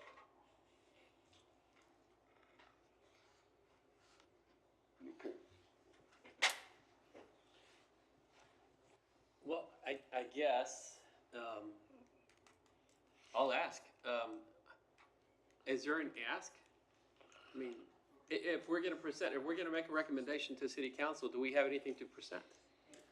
I think it's really up to city council, and, is it something that would be beneficial to the citizens? I think so, to have some money for seed money, to be able to do some of the studies, and the preliminary engineering that we need to do, to further this project. I know that we have been successful with grants. One of the things that I think is important for the city to do, which unfortunately it has not done, but you hear about all these grants that come out and all these funding vehicles that come out, and they always want shovel-ready projects. We have consistently not had shovel-ready projects, and it's because the city has not put in for the environmental assessments and the preliminary engineering and the engineering for these projects. And yeah, maybe we don't have the money for that, but then you get something like the ERA funding that comes down and says, okay, well, now you've got a big pot of money, and what we're left with is, oh, but we don't have a design. And so I think just as, I'm speaking just, this is my own personal opinion, but I think the city should look at long-term growth and maybe do some of the groundwork for some of these big projects so that when those vehicles do become available, we really do have a shovel-ready project, or a project that is, way more down the pipeline than a vision from somebody on a piece of paper. Understood, Mr. Proder. So just to make sure we're on the same page, the presentation that you gave, and thank you for being brief, make sure we're on the same page is, maybe ask city council to consider this project and then leave it up to them to, find some monies for this particular project. Yeah, I think that would be money well spent. We're probably not, again, it's up to council, but maybe to do some of these studies that need to be done. And I think that, a lot of these projects that I showed off, were grant funded. So, the city can be very successful with going after grants, but that's because we put in the groundwork on those. Very well. All right, any other questions for Mr. Proder? Well, I think we just kind of go back to the question that Mr. Alanis, the chairman, asked, which is, what is the ask for this particular, because don't we need some kind of solid number? Not necessarily, it's a recommendation, so. Or the recommendation for the bond, so that way we know how much we're gonna go out for on the bond election, or I'm just. I wish I could give you a number, but, okay. Yeah, I think it's really up to the committee and certainly up to council. They've got a better finger on the pulse of the community and what the community wants. Is there an estimation, Mr. Porter, on as far as what these projects would cost, in your opinion? So, we could look at the this different ways, but maybe just start with land acquisition to be able to come up with a number on that. You know, what are we looking at on, properties that the city doesn't own that we know we're gonna have to own to have this linear park? Maybe start off there, you know, could do some estimates on, yes, doing some of these studies. Yeah, this is so conceptual that I just don't have a solid Gotcha. number. Okay. Thank you, Mr. Porter. All right, thank you. Are there any other presenters for the So I guess, subcommittee? we're good? I think we've covered our enhancement services All right, presentation very well. updates. Very well. Well, is there a motion or, is there a motion from the committee? Are we ready for a motion from the committee, or should we, I believe we're, all right, A motion for what? a motion to, for recommendations to ask for funds from city council to consider for this What project. we're still working on prioritizing the projects too, I believe. So Chairman, Yes. we have 3 members here, and 2 members feel that the administration building is the most important. I know Mr. Saenz didn't put it at number 1, but I think that's, if you all would at least consider that in the meantime, and then we'll still try to figure out, we can meet again before and finalize those numbers. Good point. At least if that could be considered by the Was committee. that from the submissions that we made to you? Yes, So we can proceed with a motion to at least administration building at this Part- time. recommend part of them. proceeding with the administration, a new facility for the Parks and Rec, building. I'll leave it up to you, Chairman, Arce, since you are the chair for that committee, if you want to present the motion based on the information that was presented, I think you can look at the project cost. 27 And minutes. certainly, one of the things we talked about, was the replacement of the administration warehouse building, which was a total cost of $8 million. And doesn't look like, it does have some M&O fees for the current years. And then there was a couple of other projects in there that didn't have any M&O fees, so it's just really, I will do that. I will move to proceed with recommending, the replacement of the Parks and Rec building. Okay. From our Enhancement Services Committee, at a cost of $8 million, as listed in the presentation. just presented, okay. Is there a second? Is there a second? Mr. Chairman, I just, again, I want to go back to what I said earlier, is I really think that look, this is one of the things that I heard often within my committee and with other people just speaking throughout the city of Laredo, is we're just not comfortable. I mean, obviously, there's some needs that we have, and what those absolute needs are going to be, we'll find out at some point, sometime throughout this process. But there's just, the people of Laredo and the committee members, every single one of us on that committee, feel like enough has not been done within the city of Laredo to find money to be able to do projects just like this before we go out for additional bonds. And that's something that you hear over and over and over again, that we just don't feel like there's been enough fat being cut. And because of that, I just can't vote for something like this, because I just think we can At find this money point, somewhere we else. only have a motion, so we don't have a second. I mean, there's really, I understand. it's not much of a discussion here, and I I'm just- think I'm that's just- what we're getting into. I'm just, a lot of times when there's motions and there's not seconds, or there's something that fails, people need to know why. And I'm telling people why. I think that's why this isn't getting a second. All right, I'm gonna call again for a second. Is there a second so we can have a discussion? If not, I would like to second, but ask can we amend the original motion? To say what? Would To you read- be to open read as- to accept the replacement of the administration warehouse building, but ask the committee to come back with a more solid presentation on some of the items that we discussed, today. I just feel like there's a few holes in the presentations. And if we could just, for sure, I mean, obviously, the administration building has been around since the 1960s.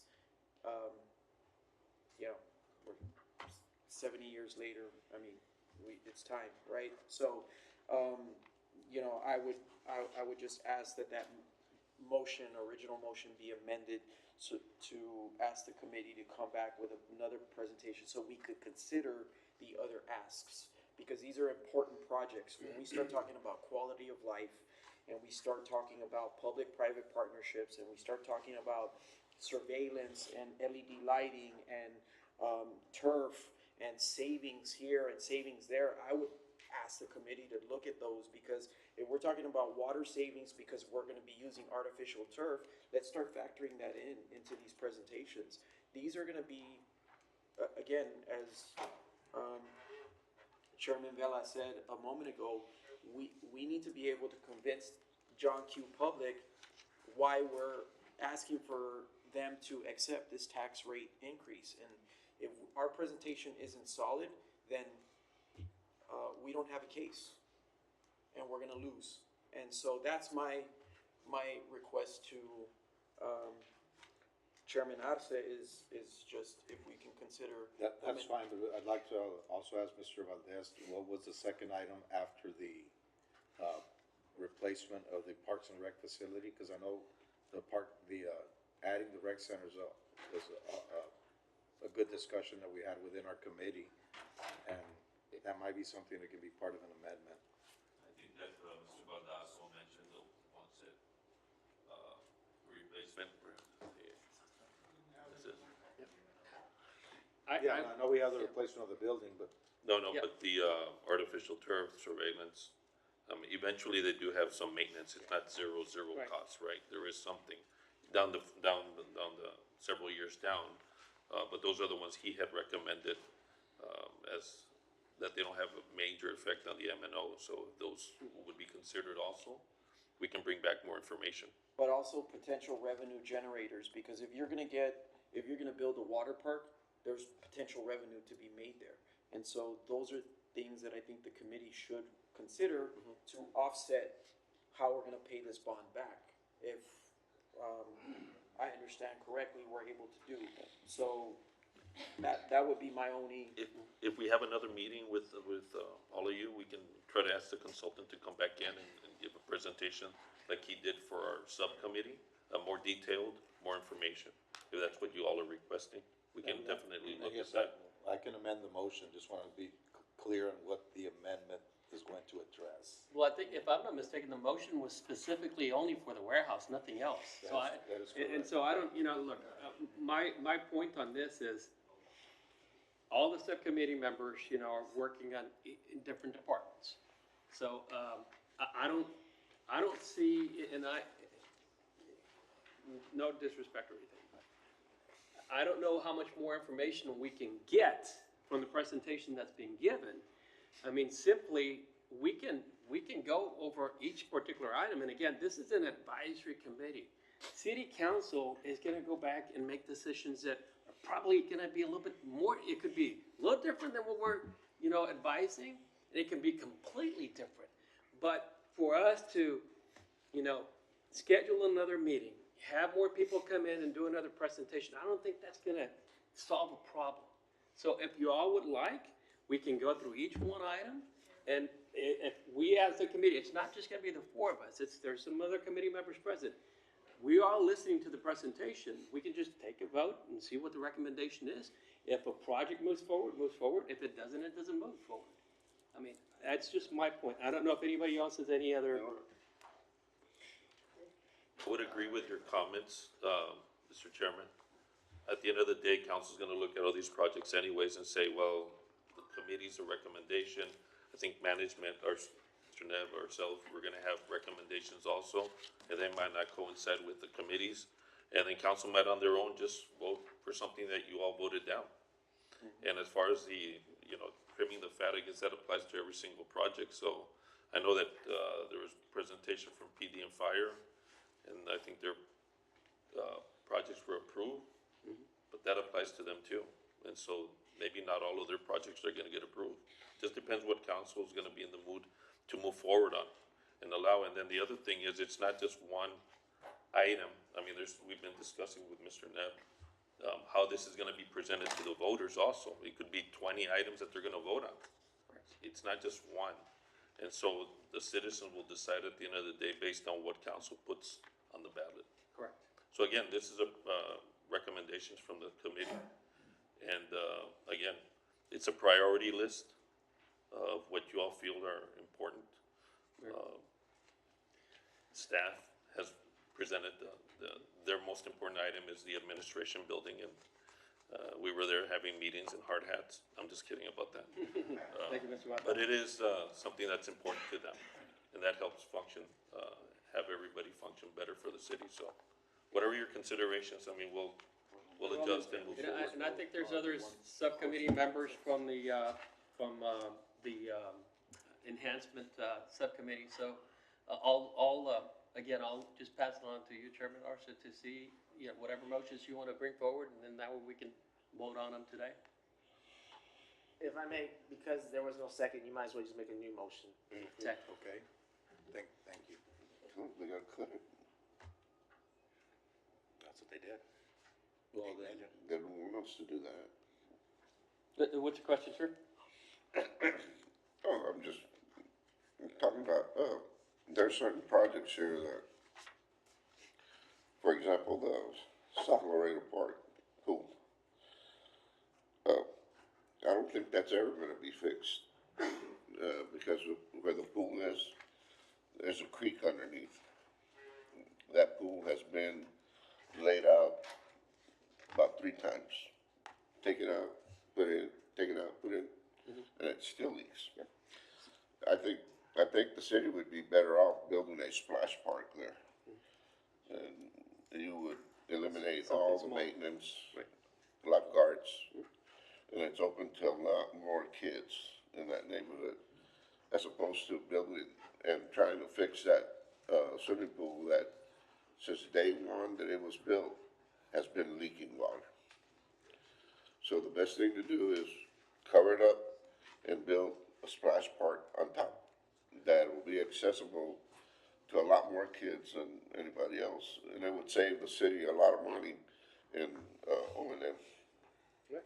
So, once again, Chairman Arce, I'll turn it up to you and see if you're ready to make any motions, and if you're not, then we'll just move on to the next presentation, the next committee. Yeah, well, they said the first motion did Okay. not receive a second, so obviously the tie. You can start with a new motion, is what the recommendation from, legal counsel is.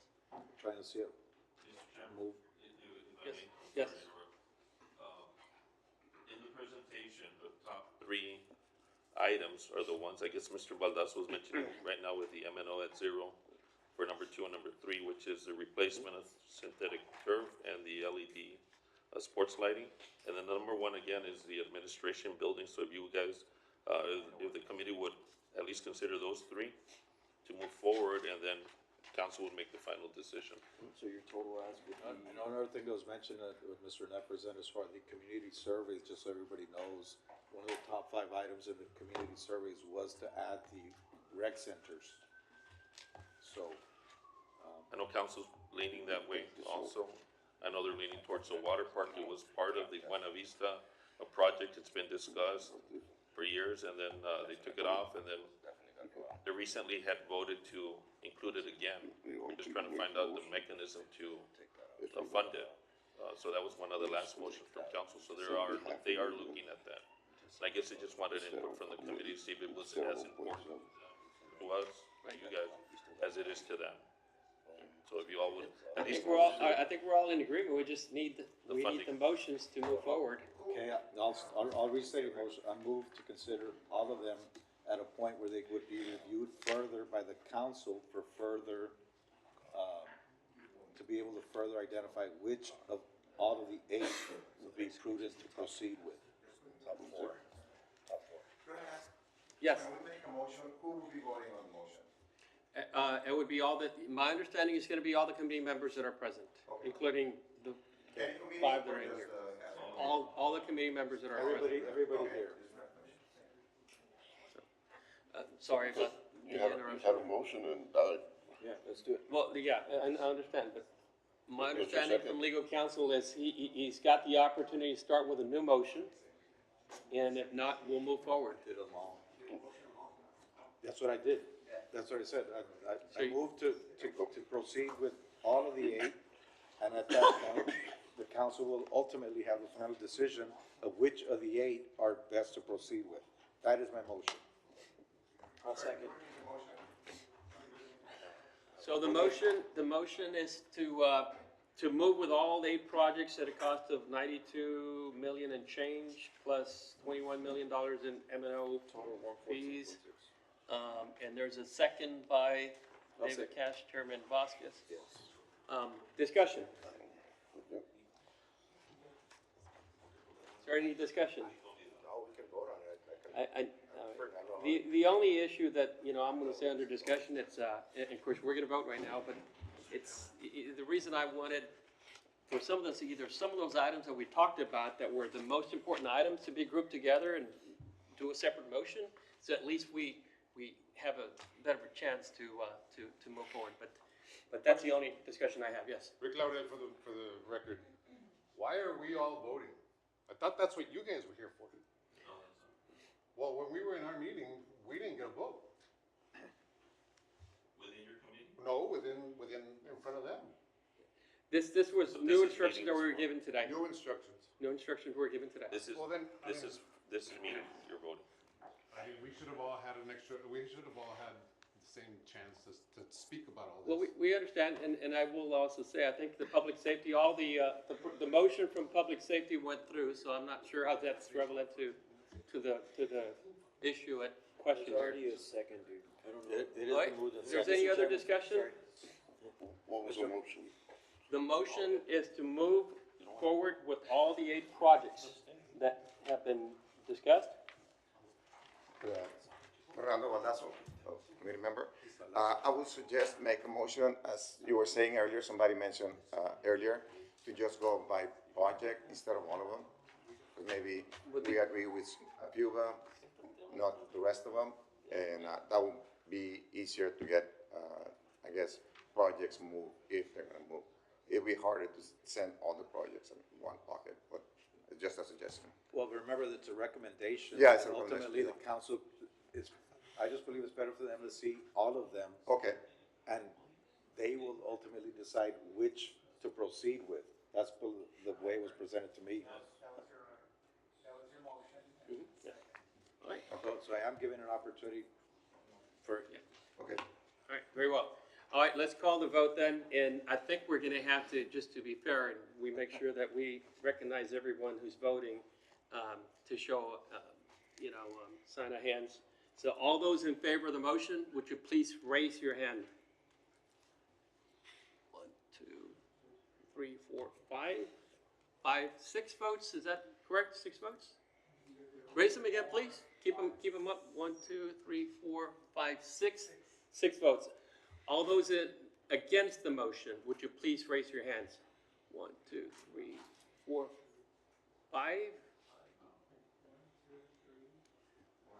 1, 2, 3, 4, 5. Is it 6 again?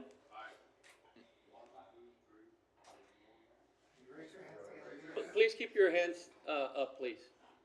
Okay, so there's 5 against. Yeah. 5 against. So it's 6 against 5. Motion carries. Oh. Well, is again, one last time, please. I'm sorry. Yes. There's 14 members present, and we only have 11 voting. I understand that. Everybody needs to either yes or no. Okay. So if you want to ask in favor against. Clarify that once again. Ask for yes or no. We only had 11 votes. My out of understanding 14. previously is from legal that we would, go, even though we don't have a quorum, that we would be able to move forward with the vote. Yes, Correct? correct. Right, but what he's saying is that the votes What I'm that are saying being is that tallied not don't everybody's add up. voting. We need everybody to vote. Yeah, so, all right, thank you. Would everyone present please, participate in voting and not abstain? I think that is the question. Correct? All right. We're gonna try this again, guys. All those in favor, please raise your hand and leave it up, please. We've got 4, 5, and 7. So we've got 7-4. All those against? Should be 7. 1, 2, well, it would be me. Somebody left. It would be me. Yeah. So we've got 7, 4, and 7 against. Does the committee chair get the grip? Bring it back at the next. Yes, he did. Bring it back at the next. Yeah, Yes, counts. he did. So, Does the so committee chair get the? there is a tie. Yeah, I did. 7 against and 7-4. So, I guess we will Need a present motion again for at the next, what's Need that? a motion for that, Motion. to bring it back. I think we would. May we have some legal advice and legal counsel on that? We've got a tie, so do we bring it back at the next meeting? You can't bring it back, but as of right now, It fails. Okay, motion fails. Just for the sake of time, I think we got a question over there. by January 14th, we have to bring an assessment, a package ready to go to council. So if we're gonna meet back again, it's gotta be before the 14th, so that you can give at least staff a couple of weeks, so that we can make that final assessment, to get the package ready to go to council, so. Now, the other thing too, since this, I don't know if, again, this is the reason I was recommending that we split it up instead of just putting everything together. But, I don't think we can make any mentions or amend the motion. If we yes, could ma'am. maybe clarify a few things, I think we might get somewhere. So on the water park, is that still in this bundle? So I think that if we remove that, because we're not even clarified on if we're prepared to go that way or whatever, that's the reason that I'm against. So if we could perhaps take that out and re-vote, that might work. Who has the liability on that water park? Who carries the liability on that? Is it gonna be the city? Probably. So, I mean, those are things that we need to know about, and we're not clear on that. So perhaps something that, we had a lot of questions on that, we can take that out and re-vote. I think we can get some better, when we're putting it all together and we're not clarified on a lot of things, I think this is where we are at. Thank you.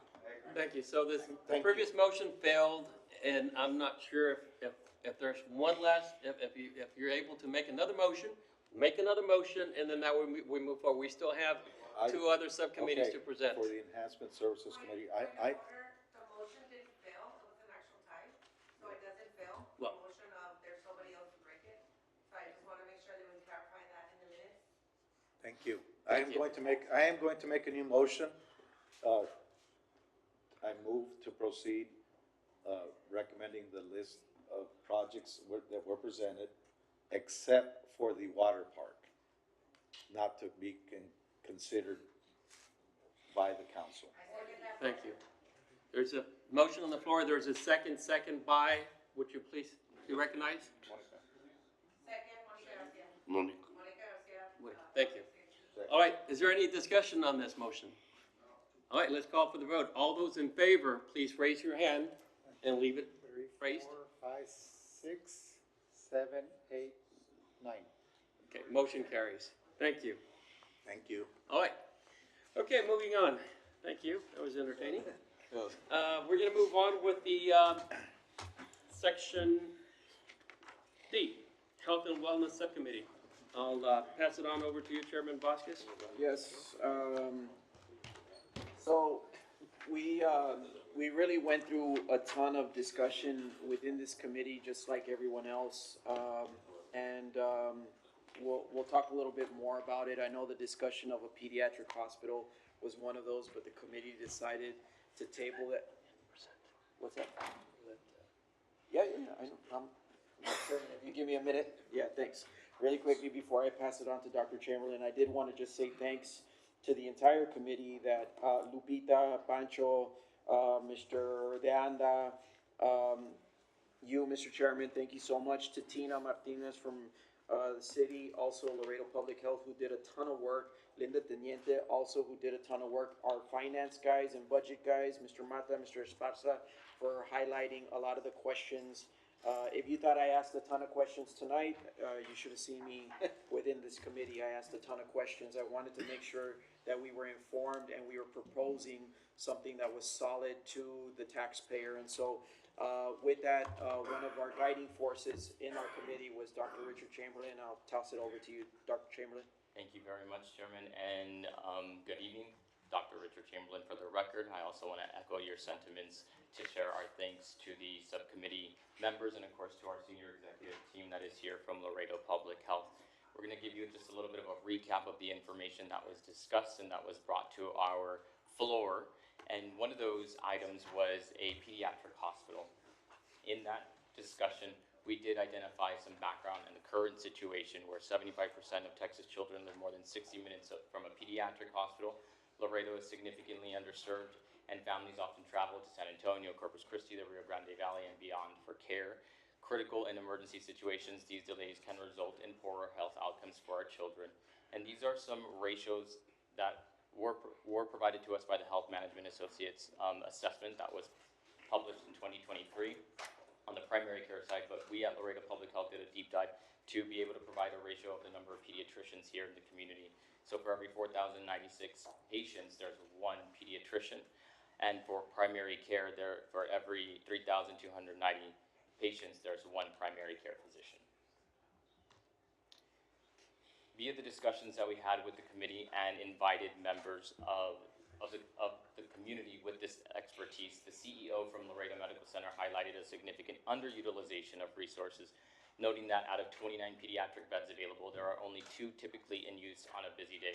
Similar to that, the CEO of Doctors Hospital noted that they consistently have an average of 2.4 pediatric patients, reflecting the ongoing but modest demand for pediatric care at their facility. Between both hospital systems, even on a busy day, as it was noted in these discussions, only 4 pediatric beds are typically occupied, highlighting the overall low demand for pediatric inpatient care in our area. Therefore, on November 25th of 2024, the Health and Wellness Committee decided not to support using bond funds for the construction of a pediatric hospital. Thank you. Moving on from that specific topic to health as well as in securing Laredo's future through public health. We wanted to inform the community. Our public health department goes beyond birth certificates, immunizations, and our WIC program is the foundation of a healthier Laredo. Since 2019, we focused not only on treating but preventing chronic diseases, improving well-being, and addressing the growing health challenges through grants and city resources. A healthy population means stronger families, a productive workforce, and a thriving economy. Investing into our growth ensures healthier lives, stronger communities, and a brighter future for Laredo. Just to recap on public health challenges for the members of the committee, there is a high burden of chronic disease. We do have significant gaps in mental health care and behavioral health. We do also observe those in our substance use and addiction treatment availability. We do all know that we are a health professional shortage and medically underserved area. We do host those designations and not something for us to be proud of. And we also have a high under and uninsured population. Couple that with the social determinants of health. I really wanted to bring this information to your attention based off of the unfortunately very poor report card that we have for current health status here in Laredo. As you can see here on this graphic, we do have diabetes, high blood pressure, high cholesterol, and obesity. And I can point the cursor here to the very top of each one of these legends, where you can see the red is at the very high end, and in the middle you'll see the national average. I do want to point out that the national average does not also depict that the national average of individuals who are representative of these chronic diseases are healthy as well. This is identifying that the city of Laredo has a very high prevalence of diabetes, double that of the amount of the national average, and in some specific census tracts it's even triple, which is very, very concerning for our population. That is also echoed with high blood pressure, high cholesterol, obesity. We also go into stroke, depression, COPD, and heart disease. And the reason why I bring these to your attention is that the combined economic burden of diabetes, hypertension, and obesity in Laredo is a conservative estimate is at 854 million to 1.2 billion annually, and this includes the direct costs and indirect costs. For those who are not aware of what direct costs include, which is the immediate medical expenses, including hospital visits, medications, and equipment, and the indirect costs are the broader economic losses like absenteeism, reduced productivity, and caregiving burdens. These chronic conditions perpetuate poverty cycles affecting workers, businesses, and families. So I really wanted to hone in on this 1.2 or 854 million to 1.2 billion dollars annually that is lost due to poor health outcomes. This is locally in Laredo. So the background and need. Laredo Public Health is requesting $70 million in bond funding to expand and modernize the infrastructure originally built in 1970 and is currently insufficient to meet Laredo Health's needs. The investment will allow us to expand into, their correction needs to be made there, 120,000 square foot, allowing better accessibility and program support. A structural assessment of the Laredo Public Health Department is funded for FY 2025 and has commenced. And just to give you some more perspective of where we're at, since January 2024, Laredo Public Health has submitted 18 funding applications totaling to $48 million. And as of this moment, we have secured 7 awards, so we're basically 50% on our success rate for awards, totaling to over $10 million. But with these new awards comes new staff members to exercise the scope of work that we have applied for and are contractually obligated to execute, but we already have staff on top of staff, and our workflow at Laredo Public Health is just not able to function appropriately. So the key needs addressed, and I'm really going to focus in on the return on investment. So a modest reduction of 1 to 2% in just diabetes, as we discussed obesity and hypertension cases, could eliminate 400 to 800 cases annually, saving the community between $7 to $14 million per year in healthcare and productivity costs. This proactive investment would allow the $70 million bond to pay for itself within 4 to 8 years, demonstrating both economic and public health benefits. And so this is just on the diabetes side. We can include, of course, obesity, hypertension, Alzheimer's. This is where we really want to tackle root cause, and public health is just that. We are the proactive to prevent, protect, and promote health. There is also the proactive solutions for long-term gains and the building a healthier future. This would be the projected timeline if this project was approved to go forward to the council, and then also at the voters' approval. In FY 2026, the design and survey would commence, and which would include the community for a clinical research center, which would be 15,000 square feet, and a third floor expansion of 25,000 square feet. And those total costs are $3 million and $4 million for the design and survey at 15%. In FY 27, the construction would, of course, if approved, would commence on the clinical research center at 15,000 square feet at today's market, $750 a square foot, totaling to $11 million. And at the 2027, 2028 for adjusted for inflation at $13 million, 230,000 with a contingency of 1.2 million. FY 28 is the construction and remodel of the first and second floor of the 25,000 square feet of a remodel of first and second floor for $10 million at $400 a square foot, and the construction of the third floor at today's market at today's market 850 square feet at the 25,000 square foot, and at the FY 27-28 1,054, totaling to 26 million with a contingency of 2.7 million. So in today's market cost, this expansion of clinical services and research center for Laredo Public Health, while remodeling our existing infrastructure to accommodate for the additional awards that we are getting and to exercise the scope of work by the workforce that is brought in, would be $61 million. And for adjusted into 2027, 2028 inflation would be $68 million. Here's a budget breakdown of the market cost at $61 million, which you can see here is broken into the design and survey, the construction of the third floor, the remodeling, furnishing, equipment, M&O costs, and some of the equipment that we would purchase with bond funding to expand the availability of healthcare services for the members of the community, which would include a mammogram, X-ray machine, an X-ray machine for our tuberculosis program, equipment for our lab, and then to ensure that if the grid were to go offline, that the public health department can stay online with generators. We wanted to give you some perspective on the M&O costs. In FY '28, based on the additional salaries, materials, contractual, capital outlay, and debt service account service lines, it would be 1.2 million. FY '29 would be 2.2 million, and FY '30 would be 3.4 million. There is a folder that has been left there for your review that includes the breakdown of the M&O costs. This is to give you some visual of what would happen on the campus. On the south side of the campus, where you do see these buildings, this property is owned by the city of Laredo. You might see a modular building there behind the graphics that have been placed over that has already been removed as the lease has come to an end with Webb County, and that building has been removed, allowing us to expand to that property and include the 15,000 square foot clinical research center that we are looking to include into this request, along with the expansion of the third floor at the public health department.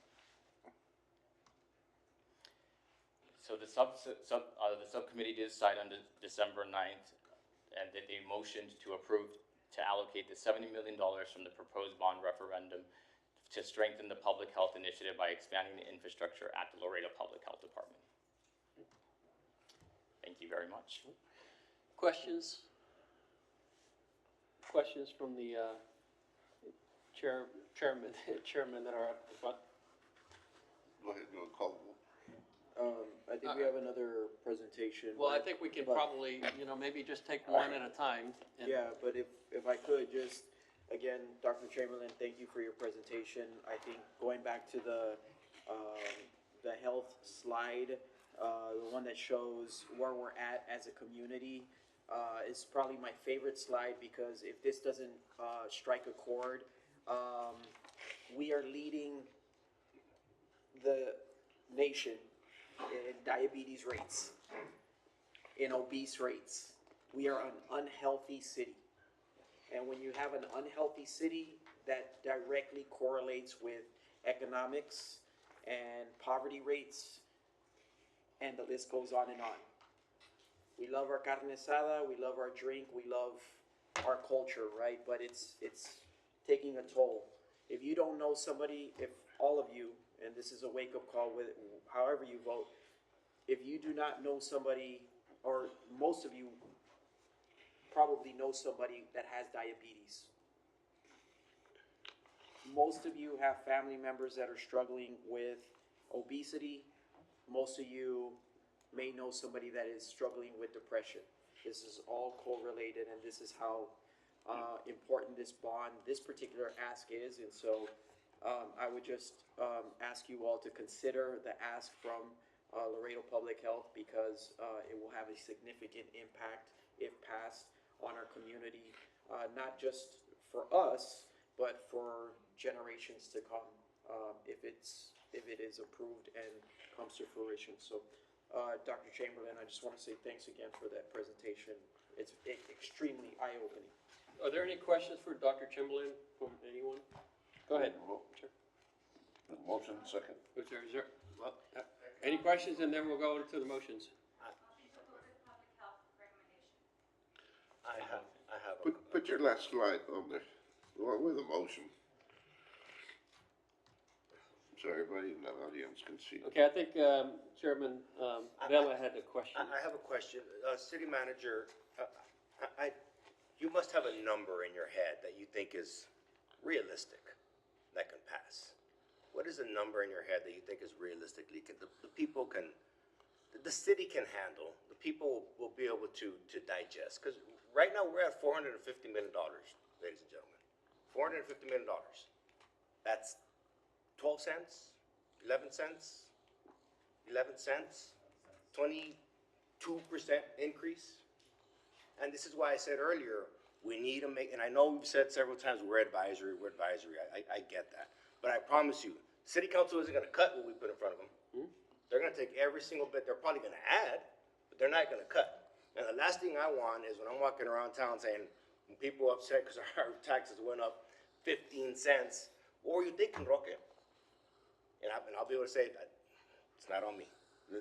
You're not gonna be able to hang that around my neck. With all due respect, whether you vote yes or no, and whether it passes yes or no, it's not gonna hang on you. It's gonna hang on city council. So you guys, all of us, can say yes to everything, but what the final decision is by city council. I agree. I completely agree with that. I completely agree with that. But we can all agree that a 15%, a 22% tax hike is too much. We can all agree on that, right? Too much. And we can all say, give me a second, I got the floor. Give me a second, and we can all say, oh, well, people are never gonna vote for it. What if they do? What if they do? All right, so there's a question, and I would also just like to remind everyone that these propositions are going to be voted by the taxpayers. So I don't know why we're putting so much emphasis on ourselves. Whichever way we vote, we're going to, as an advisory committee, we're making some decisions on recommendations to City Council. City Council has the more difficult job of putting those propositions to the voters. The voters ultimately are going to make a decision, and it's not going to be $465 million or $800 million. Everything's going to be broken down into pieces, and the voters will have a say. But, City Manager, there's a question. Mr. Chair and committee, I've walked through this a lot in my head as well too, and because each one of these items have been put on there by one of our elected officials, essentially, it's been looked in our planning and everything. And the challenge we have is that, I truly believe 800 million, where we actually started, is it's more than Laredo. My understanding, my limited knowledge of Laredo, it's too high of a hill to climb. I would struggle even with, when we look at the nature of how we've been able to reduce our tax rate every year for this length of time. I truly believe that 400 million is probably a path too high as well too. What I'm hoping to get out of this conversation, and I will get to I'll answer the question as best I can, but I don't really have a set number within there. But a lot of the conversations that you guys are going through and where we're walking through this thing, there are other avenues to tackle some of these items. This is just the one at the table today. But we have, there's a conversation at the City Council about raising rates at the bridges, raising the fees for the bridge crossings as well too. That conversation was there. We had a lot of conversation on the utility side about raising fees and rates within our utilities to make sure that everything remains at a sustainable level. I think over the years, and every city's this way, Laredo's no different than that, we arbitrarily subjectively pull these rates back, and we don't look at the cost of the service. We do as best we can as we go through that. I guess as one of the taxpayers within the structure as well too, where I would see that, we might be able to argue that based upon what has happened out of COVID, we could do a 10% adjustment within our tax rates, but all the conversation in Texas is about trying to pull tax rates down, and that's what we're going to be challenged with as we go to the taxpayers saying this is too important for us, and this is why we're bringing it forward. I think that's where that's going to be. I have a hard time getting into that because as we're all going to be paying those taxes that are within there, and any large jumps in a tax rate, it's just like any large jumps in anything that happens, unless it's our salary, I guess. We want to be able to absorb it. We want to be able to impact it because we're going to have to change our spending habits. Because if nothing changes in the marketplace for somebody's salary or somebody else, they have to adjust how they're spending their money in order to make up the room.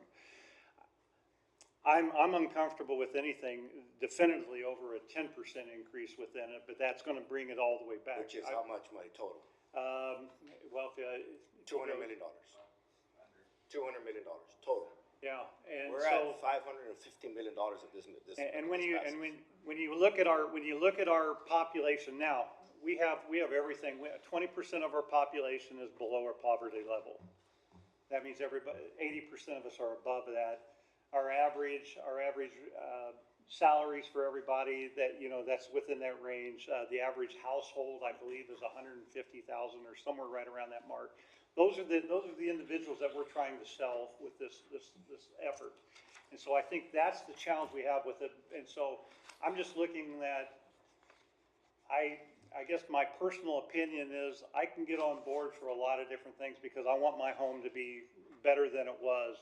But I don't want to do it all overnight either, because tomorrow there's going to be something else, and the next day there's going to be something else. So hopefully that answers it without. You said you answered it like a I true tried to tap politician, dance the but I best got I the could answer. around it. So this is my point, and I get uncomfortable when I hear we're just advisory. It's going to be city council people. I get all that, but we can't just say, oh well, I'm here and I'm approve rubber stamp everything, and then whatever happens happens. Like, we're part of the process, and we have to do our part of the process to the best of our ability and put something that has a chance, because there is needs within our community.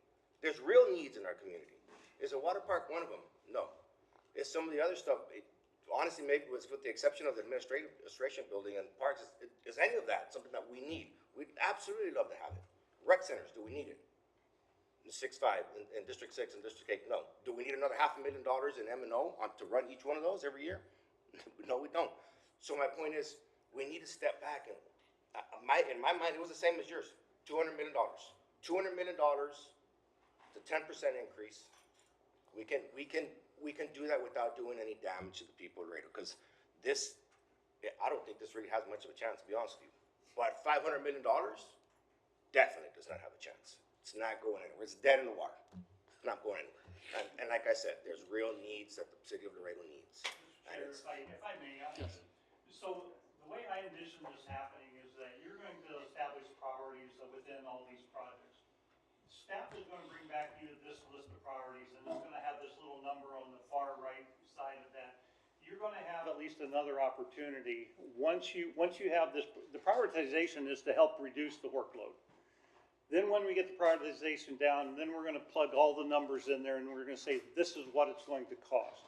I would hope that this committee would then say we're over 400 million, or we're under 200. We're all good. We have room and everything. But I would expect what's going to happen based upon what I'm hearing tonight as well too. Our list will still be too big when we're done tonight. We're going to bring that list back to you with more detail in the next meeting that you have, and you're going to trim it back a little farther and say, this is the package, this is what's going to work. We'll divide it up amongst whatever the propositions will be at that point in time, and then we'll deliver that. I'm with you. I'm with you as well too. Is that your role as an advisory body is very, very important in this. The council has the ability or the responsibility to make that decision at the end. That's what their responsibility is. But I would argue that we deliver the best package that we can to them based upon our justification, based upon what all you've done. And I've appreciated all the conversation tonight. Once that work is done, we should be able to lay our head on the pillow and say we've done the best we can. We've given that council all the information. They'll make their decision. That's what a council does. That elected officials are. That's what their role is. Our job as citizens, our job as the committee is to provide them the advice that's necessary with that. But I would say that even the decisions you've made with police and fire, we're going to prioritize all those out, and we're going to put all the rest of the numbers to that of what we think is going to happen with that. And I would say that you get one more shot at that before we get into sending it to council, and you're going to say it needs to move, it needs to nudge a little bit farther. If everybody agrees with at least that process, so I look at it kind of as a funnel. All that information got dumped into the hopper, and it's just going to keep trickling down until it comes out on a final product. So don't sweat some of this stuff that is happening right now. That we're in the mid-level of the conversation. You're going to get to the point where it's going to get very definitive as to what we're planning on doing. So appreciate all the work. Thank you. Thank you. All right. Are there any other questions, or are we ready to make a motion? I think there was already a motion. All right, there a motion? All right. Is there a second on the motion? I'm sorry, go ahead. Who was recognized as a second? Perfect, all right. One last, my last comment, then before the vote. This is something that I think we absolutely need. Something that should be, but the majority, all of it, if not the majority of it. I didn't vote for the parks one. I don't think that should be on there. I think there's other ways we can finance stuff, and I think there's some other ways we can finance some of the other stuff. But I would like to vote for this because we do need it, but with the caveat, just like with the public safety, is that, and the city manager already acknowledged it, but I would want to make it part of the motion, an amendment, if you will, that we're coming back again, and we're gonna look at all this stuff. Okay, we have this again. We went from $800 million to, from the sounds of it, it's gonna be $550 million now, I think, or 545 somewhere. Okay, we cut down $300 million. We got to continue to wiggle and massage some things so that it all makes sense. So with that amendment, I would vote for this. All right, so Not that I think it's a maggot probably gonna pass. But. yeah, I don't, There's a motion and a second. Accept it. yep. So let's go ahead and call the vote. All those in favor, please raise your hand. Keep them raised. 1, 2, 3, 4, 5, 6, 7, 8. 8. Motion carries. All right, very well. There is another presentation from Public Health. Ms. Martinez will present on the second part of our committee. Oh, there's more. There's just one more. This is a really good presentation, very well thought out, and I think also very necessary for the city of Laredo. Tina and her team have been working really hard on putting a itemized list of costs associated with the ask, and so I just ask for y'all's attention and pass it over to you, Ms. Martinez. Thank you so much. Thank you. Good afternoon. So my presentation is going to be on an apartment complex that the city is in the process of owning, Hamilton Senior Apartments. So I'll just give you a little brief description. I think most of us know where this building is. It is in the downtown central business district. It is a 1920s building, and it was first renovated into an apartment complex of 165 units back in the early 2000s, about 24 years ago. And this complex does have one restaurant, 3 commercial units, a laundromat, and a business office. Now, just to give you a little perspective of what this building is offering the community, currently is one of our biggest affordable housing senior resident living facilities, or senior apartments. So just to give you an average, individuals, of 60 and above, their average income we see when they come and ask for affordable housing options, it's about $943 for individuals, $1,415 per month for couples. Just to put that into a little bit of perspective, our rentals, rental rates for the Hamilton currently are for studio size apartments, $641, for 1 bedroom, $699, for 2 bedroom, $808. The market, based on, the current market, we Googled Zillow, we looked at newspaper ads. Studio size apartments range anywhere from $795. A 1 bedroom can go all the way to $951, and 2 bedrooms are anywhere from $1,000. So approximately we have over 300 seniors on waiting lists, not just my waiting list, but there are other waiting lists that we contact for smaller apartment complexes in our community. So there's and right now there's this estimated population of 24,000 seniors in our community living currently. So there's definitely a need to maintain this apartment complex for another 25 to 30 years. And what does that mean? That means that we do need to put in some money to be able to enhance some of the accessibility. The building does need some improvements. Of course, historical preservation always comes with a cost. Community impact, revitalizing or renovating this unit ensures that the community in downtown also maintains a standard of property values. And then long-term stability, we do want to ensure that, you know, we have the most energy efficient and reducing operating costs. So one unique thing from this building is that rental rate that you saw includes water and electricity, because there's no way for us to, there was no way back then and really no way right now to add 165 water meters or electrical meters. So that one rent includes light and water. So that's a great savings for the residents there too. Some of the proposed improvements that we know are in need to upgrade, replace, or repair is the electrical system, plumbing system, some building repairs, the windows and doors. A lot of the exterior windows, I don't know if you've driven by there lately, but they're all wooden windows that were required to be preserved that way. We cannot change them out to metal frame, so that comes with a cost. So we do have to repair them, we do have to maintain them. There's some fire safety enhancements we want to do, and of course accessibility. These are just some of the pictures of the current condition of some of the items that we want to replace. The elevator, for example, there's 2 elevators, they're functional, but they do, they're not the perfect size, the right size, so we would want to make some improvements to that. There are, whenever there's emergency settings, only one of them fits. The fire department has to get very creative in putting in a structure in there. Of course, our chiller system has gotten some replacements, but there's still some more repairs that we need. Of course, again, a lot of our windows and doors do need to be replaced. These are just some of the pictures of our plumbing that we currently have to address. And then those are just 2 pictures of the windows in the conditions that they are. Accessibility is an important part.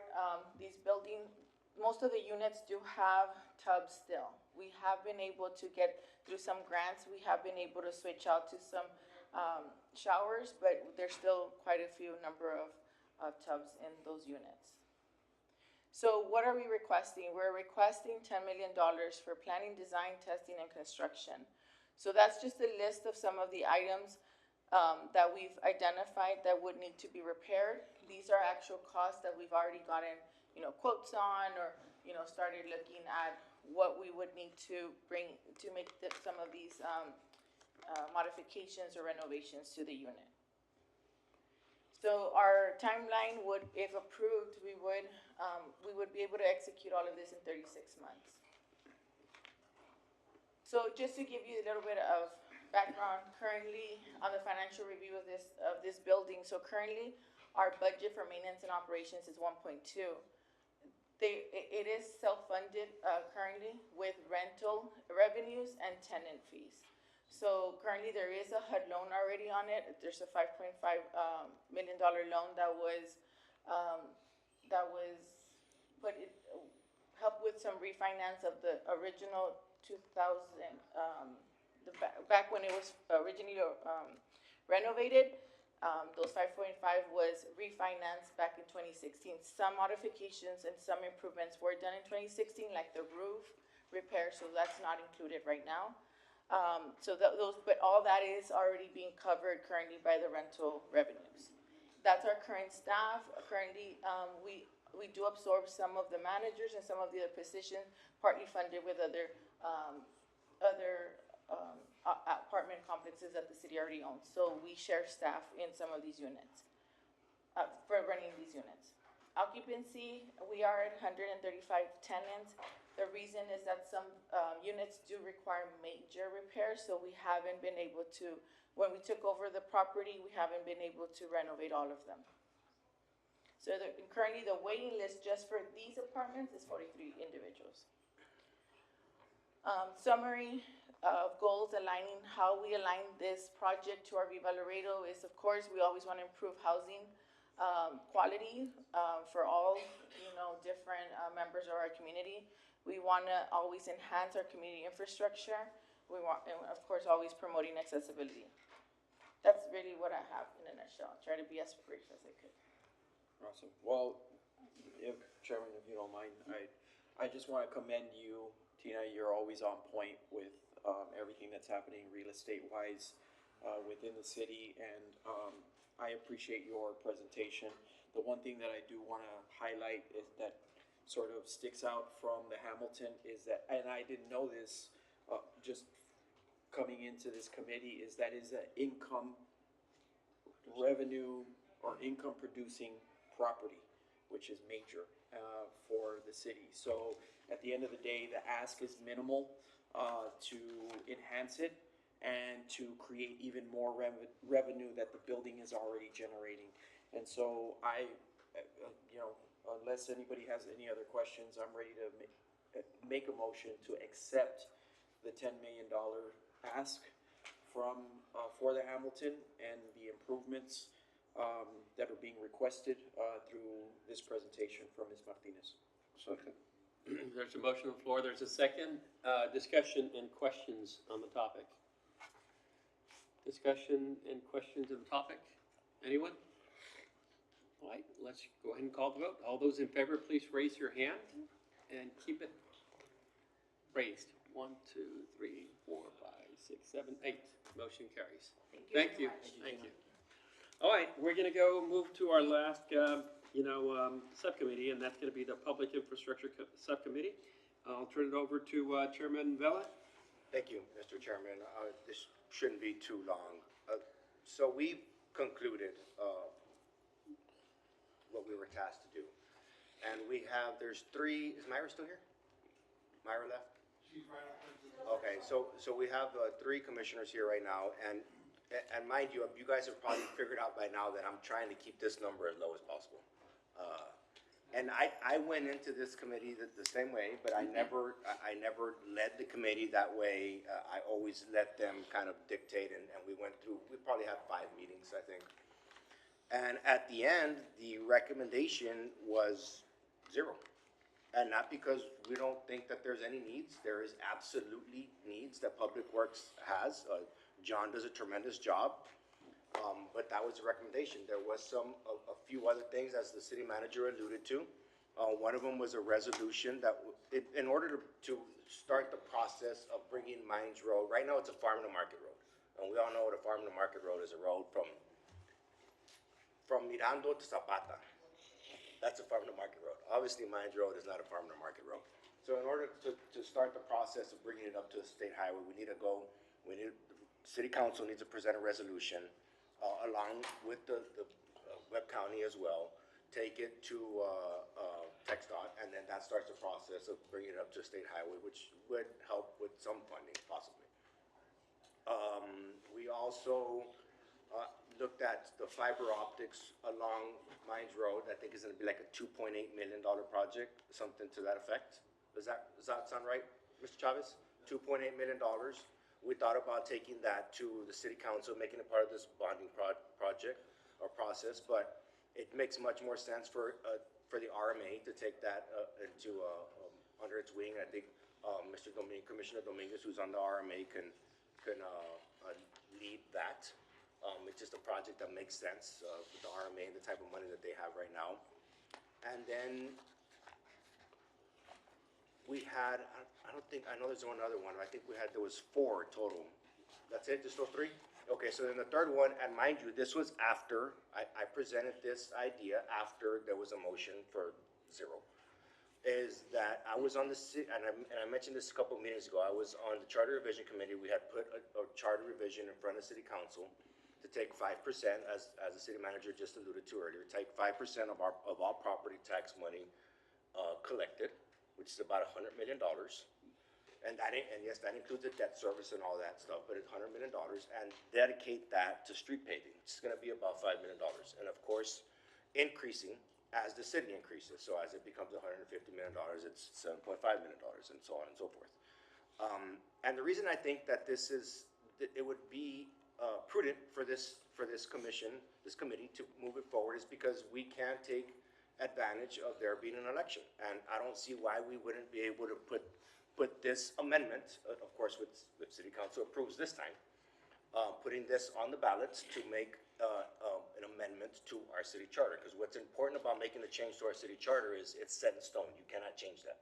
If it were just to be a motion or within one budget process or cycle, then the next budget cycle, or once the next city councilman gets there, or once the next city manager gets there, then it just goes away. If it's part of the charter, then that's it. It's set in stone. This is something that you have to do. So I think that's why it's important and it's prudent for us to be able to do something like that, to make that change within our charter, to ensure that there's some money, that there's some revenue that is going towards public works that's not borrowing money. As you guys know, when there's a bonding process, it's a 20-year loan. And to borrow money for 20 years to pay for something that's gonna last 5 years is just bad business. City manager mentioned that there's also a possibility about the bridge system raising fees, and I believe that's going to go to paving as well, right? Is that the talk?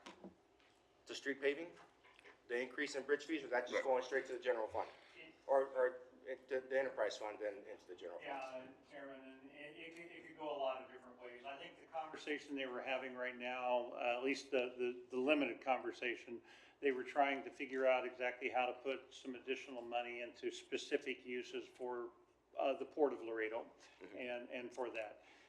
But I do know that we had just recently some conversations on, at least staff-wise, on the industrial roads as well too. Industrial, yes. Which are tied to the bridge as well too. Yes, a big piece, and that was a big piece of the ask as well.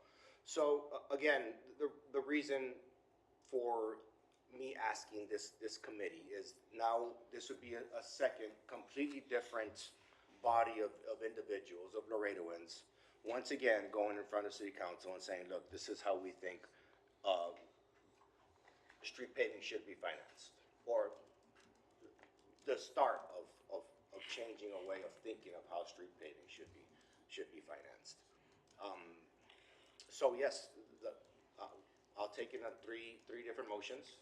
I will ask a motion that we ask city council to bring a resolution forward to move along with Webb County to bring FM Mines Road to a state highway level. We're gonna do three different motions, you're saying? Yes, So that's your first motion? that's the first motion, yes. Point of order, it's outside the scope of what you all are. It is, but the city manager just said this is going to be taken differently, on a different. It's contingent to what is it? Yes, correct. Yeah, I'll second that motion, and can I I think there's call, already a second.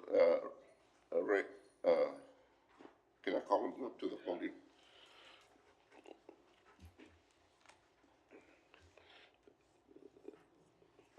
For the record, Arturo Rick Dominguez. is also. And this Mines Road is to create it as the loop. It's a 255 loop. Comes from Mines Road, Columbia, and then the loop in the future going south. That's really what it is.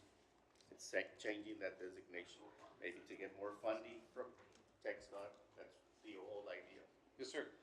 Rick is the chair for the advisory board at the bridge. Port of Entry Advisory. Right, Port Authority, Port Committee. And council has, instructed staff to send a request for possible funding for the infrastructure committee for the bridge board to review and make a recommendation to the city manager and to the city council. Right. So, based on the recommendation that Mr. Vela made, that's why I second it, because it's gotta go back to the advisory board, the Port Authority, both of these young members of it. And it's got some other things in there besides paving of the streets. That revenue, from the bridge be looked at to possibly recommend to the council on, a mechanism to finance some of this. One thing I want to make clear is, if what Mr. Olivares is saying is true. They're asking the Port of Entry to look for ways to find infrastructure projects that are for trade. I think your scope is a little bit bigger for the whole city. What we're looking at is only for bridge development, expansion, and things of that nature. But this, I think this bond is a little bit, bigger than that.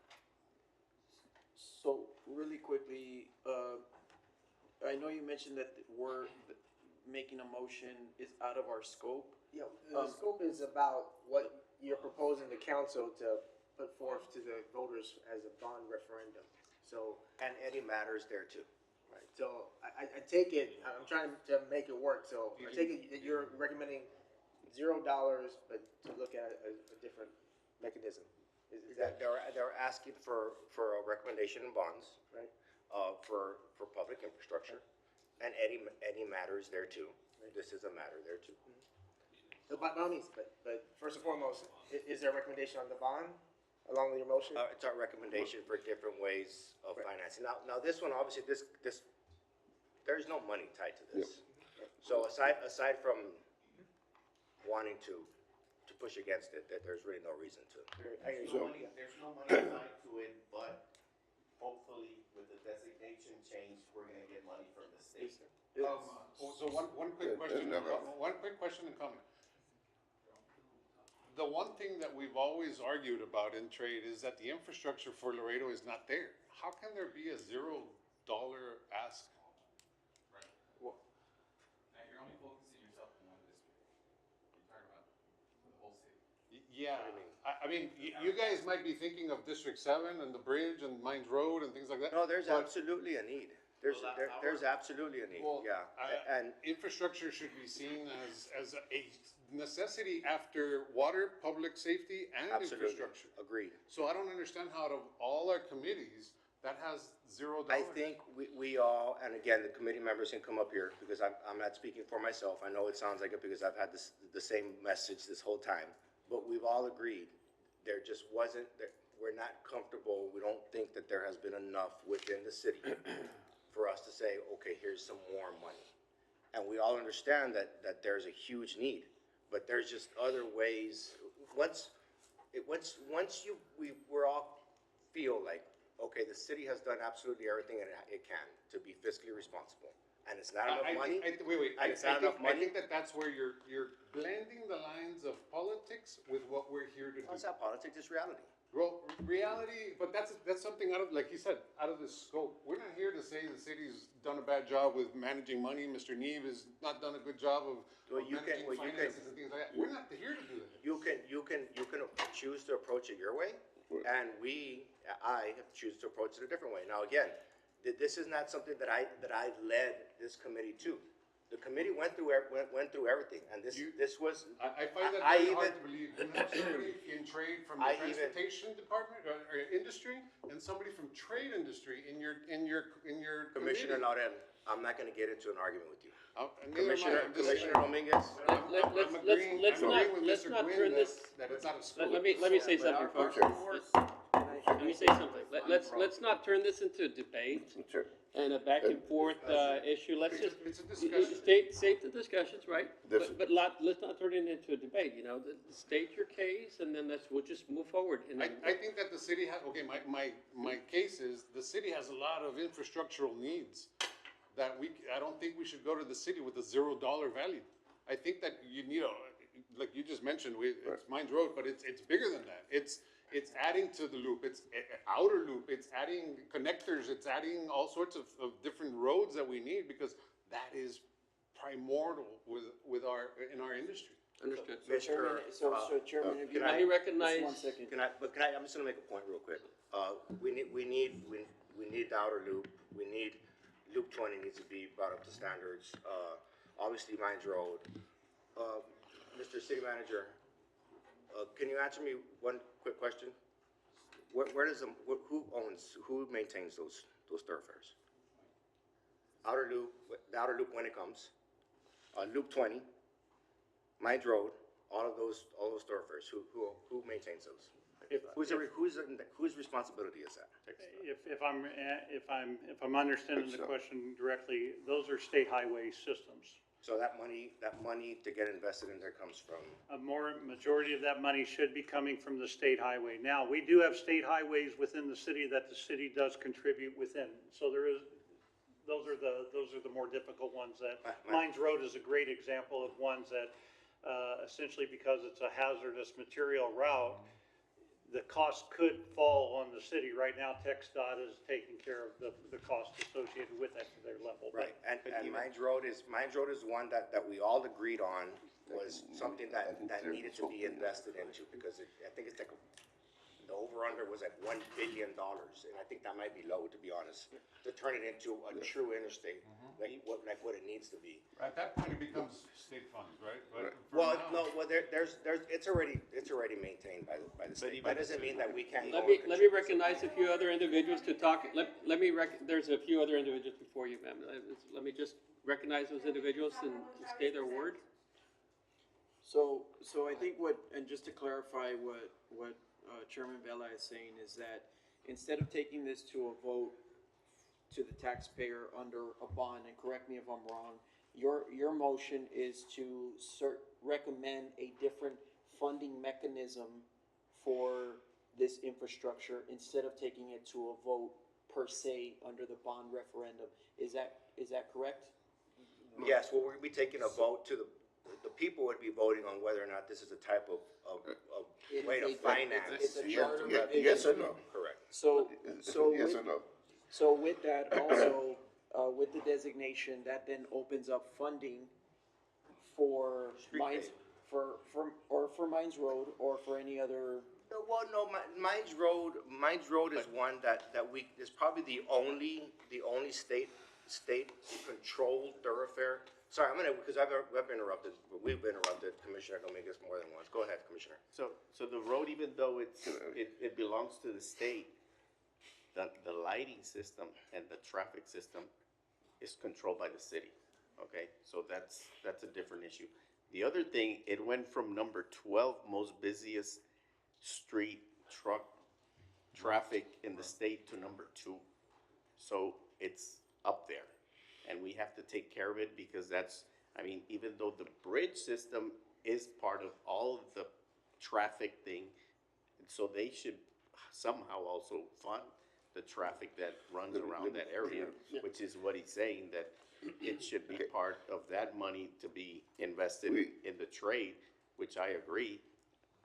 Let me recognize Chairman Olivares to bring some information here and we can move The forward. Port Authority Advisory Board received a request from the city council. Correct. We're gonna get together and we're gonna invite the people from infrastructure.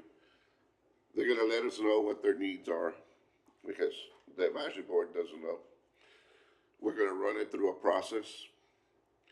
We're gonna need our money man there in order for us to be able to make a recommendation that is gonna be sound. And this doesn't necessarily mean that the funding is gonna come out of there. But we've been asked to do this task, and we'll run it through the process as quickly as we can, and we'll make the recommendation to the mayor and council and to the city manager and staff. And that's basically all we're gonna do.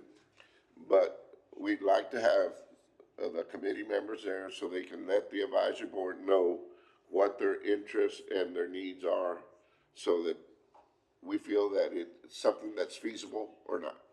And that's basically what our direction has been. Okay. The chair recognizes Monica, correct? Yes, since I made the second on the motion, I would request, because we can go back and forth with discussions and everyone trying to give their own opinions, but I would just give it back to Ramon Chavez so he can do the presentation. Since I have not seen the presentation, or the committee members that We are haven't voting even gotten on to the this presentation. have not seen it, so it'll be best if he just presents and we can go forward with it. Are we doing a presentation on a zero ask? Really? What for? Like what for? We just vote on it, There is no vote. There's no vote. No. Thank you very much. There's a On the motion. zero ask, yeah, There's a motion on the floor and there's a second, so we can restate the motion. Can I amend the motion, Mr. Ella? Yes, ma'am. Can you just give me the amount attached to whatever original motion? Zero. It's it's just asking the city council, for a resolution to take to Tech dot to move FM There is no. of Mines Road from an FM to a state highway. That's it, right? Or state loop. It's second. So there's, he's restated the motion, so let's, unless anybody else has any questions, I mean, we can call the votes. Yeah, we're all gonna vote And, for that. I'll call for the question. One last item, Call for the question. I'll defer to, legal counsel to see if there's anything you want to state. Well, again, the agenda item doesn't say any matters related thereto. It's just talking about recommendations, if any, presented to the city council for approval for placement on the special election ballot. So I take it that the recommendation is $0 and you want to add this caveat, which is up to the council to But accept. it's related to Mines Road, which is part of our. Well, and it's it's a public safety subcommittee's recommendation. That's our recommendation. Like, it's directly talking about our The recommendation. council can take it or not, yes. Very well, so let's call the vote. All those in favor of the motion, would you please raise your hand and leave it raised? 1, 2, 3, 4, 5, 6, 7, 8. Motion carries. Okay. It was 10. Okay, so next motion is to, All right. next motion, I think there's been enough of a show tonight. Let's go. Next motion is, asking city council to approach the RMA to, request, them to take on the $2.8 million of bringing up the, fiber optics, infrastructure along Mines Road. I'll second. I'm sorry, that's just not on the agenda. Again, it's one of our committees. It's one of the committee's recommendations. It's specifically asking for the public safety subcommittee recommendations. If any, For placement on the special election On ballot. referendum, This is yeah. not going to go. to on be the special- presented by the city council for approval of placement on this. Yeah. What, discussion? Well, I mean, I think did you second? I already seconded. All right, so for discussion, yes, ma'am. Ken, and how many dollars are you adding to the bond? Zero. On this motion as well? Zero. Call the question? Are there any other questions or any other discussion before we call the vote? All right, let's call the vote. All those in favor? Aye. Raise your hands, leave them raised, please. 1, 2, 3, 4, 5, 6. There's 7. Am I correct? Leave them raised? Leave your hands raised, please. Leave them raised, please. You gonna raise it? Yes.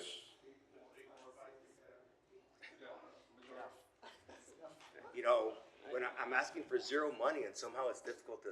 Well, I think the question, I mean, if I asked for $500 million, it'd be able to be like, yeah. Last motion is, I move to, ask city council to place a, item on the May ballot, asking the people to approve a charter revision for allocating 5% of all property tax collected specifically for street paving. Yeah, 5% of property taxes will go. I second. If I may, we already had a charter revision election, and I'll double check, but, generally it takes every 2 years to cycle through another one. Okay. That's your motion in 2 years, at the next charter. Recommended, okay. Within the next charter revision election. All right, so there's a motion and there's a second discussion. The only thing I'll have to say on this, and all due respect, former Councilman, Chairman Vela, and to the rest of the committee, again, I see what legal counsel, is saying, and I understand it does. I don't know what it has to do with the bond referendum, but anyway. So there's a motion, there's a second. Is there any other discussion? Mr. Chair, I Yes. do have a question, or at least what does that 5% generate? Do we have an idea?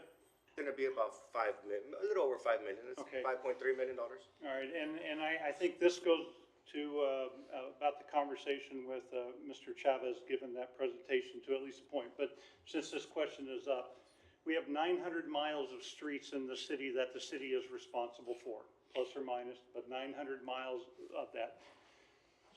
every mile wears out over a 30-year period of time.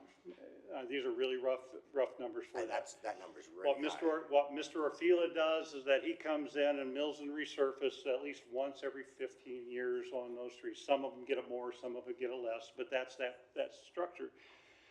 We spent $3 million last year on maintaining through the mill and resurface of that. We have not reconstructed a lot of streets. I think some of the numbers Mr. Chavez has is that at least one of the major roads, which is $16 million per mile, was what I think it cost to do a 4-lane within our structure. I'll come off of that a little bit there, but our really rough estimates is that the city of Laredo should be expending about $34 million a year on road reconstruction and road maintenance within that structure. We spent $3 million last year. If we add another $5 million in this thing, we're still not getting to the point of where we're headed. So I don't mind the request and everything to go to the city council. They can make that determination. I just wanted to share some of those numbers that street infrastructure is the thing that every city struggles with everywhere. They never invest enough within that structure. We're doing well with what we're doing, but I would argue that we're not putting enough into that type of infrastructure. So I think really rough estimates, if we had 34 million a year going into that, we might be able to hold our own, but right now I don't think we're really holding our own. We're kicking the can a little bit. So Where, Mr. City Manager, where do you get the $30 million number from? well, if you take 900 miles of streets and you divide it over a 30-year window, right? You get 30. I think it's high. I think it's probably more like 10 years, and I think John will probably tell you 5 years.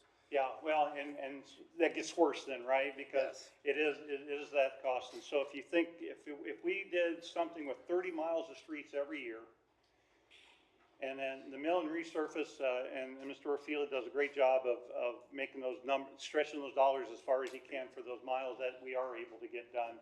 But I would say that we're not getting 30 miles of streets done every year. And based upon that, if you do a reconstruction of that, I used to use $1 million a mile for reconstruction. So if you talk a 4-lane highway, that's $4 million in a mile within that. Those numbers are pre-COVID. Please don't use them for that. But if you keep running that number up, you're going to see that our cost for infrastructure is going to be that much higher. And we have been trying to work on getting a real true after COVID kind of number with what's in there. And every time the city does a street, if we bring in a contractor, we pave it in gold for some. Oh, yeah, I know. And so, Mr. Hernandez, if I can, add to that motion that you just added right now, can we at least add $30 million to at least the public works, bond paving program at least now, versus to having to wait for those 2 years and for it to go back into the charter committee? I don't want to. At least for the council to have a number to look at. I think under the circumstance, it's not a big ask, but I don't want to go above what my committee is. I mean, I really didn't push them to this. This came out of the committee, and it was a zero ask. There's still time to meet again, and we can go back and discuss that.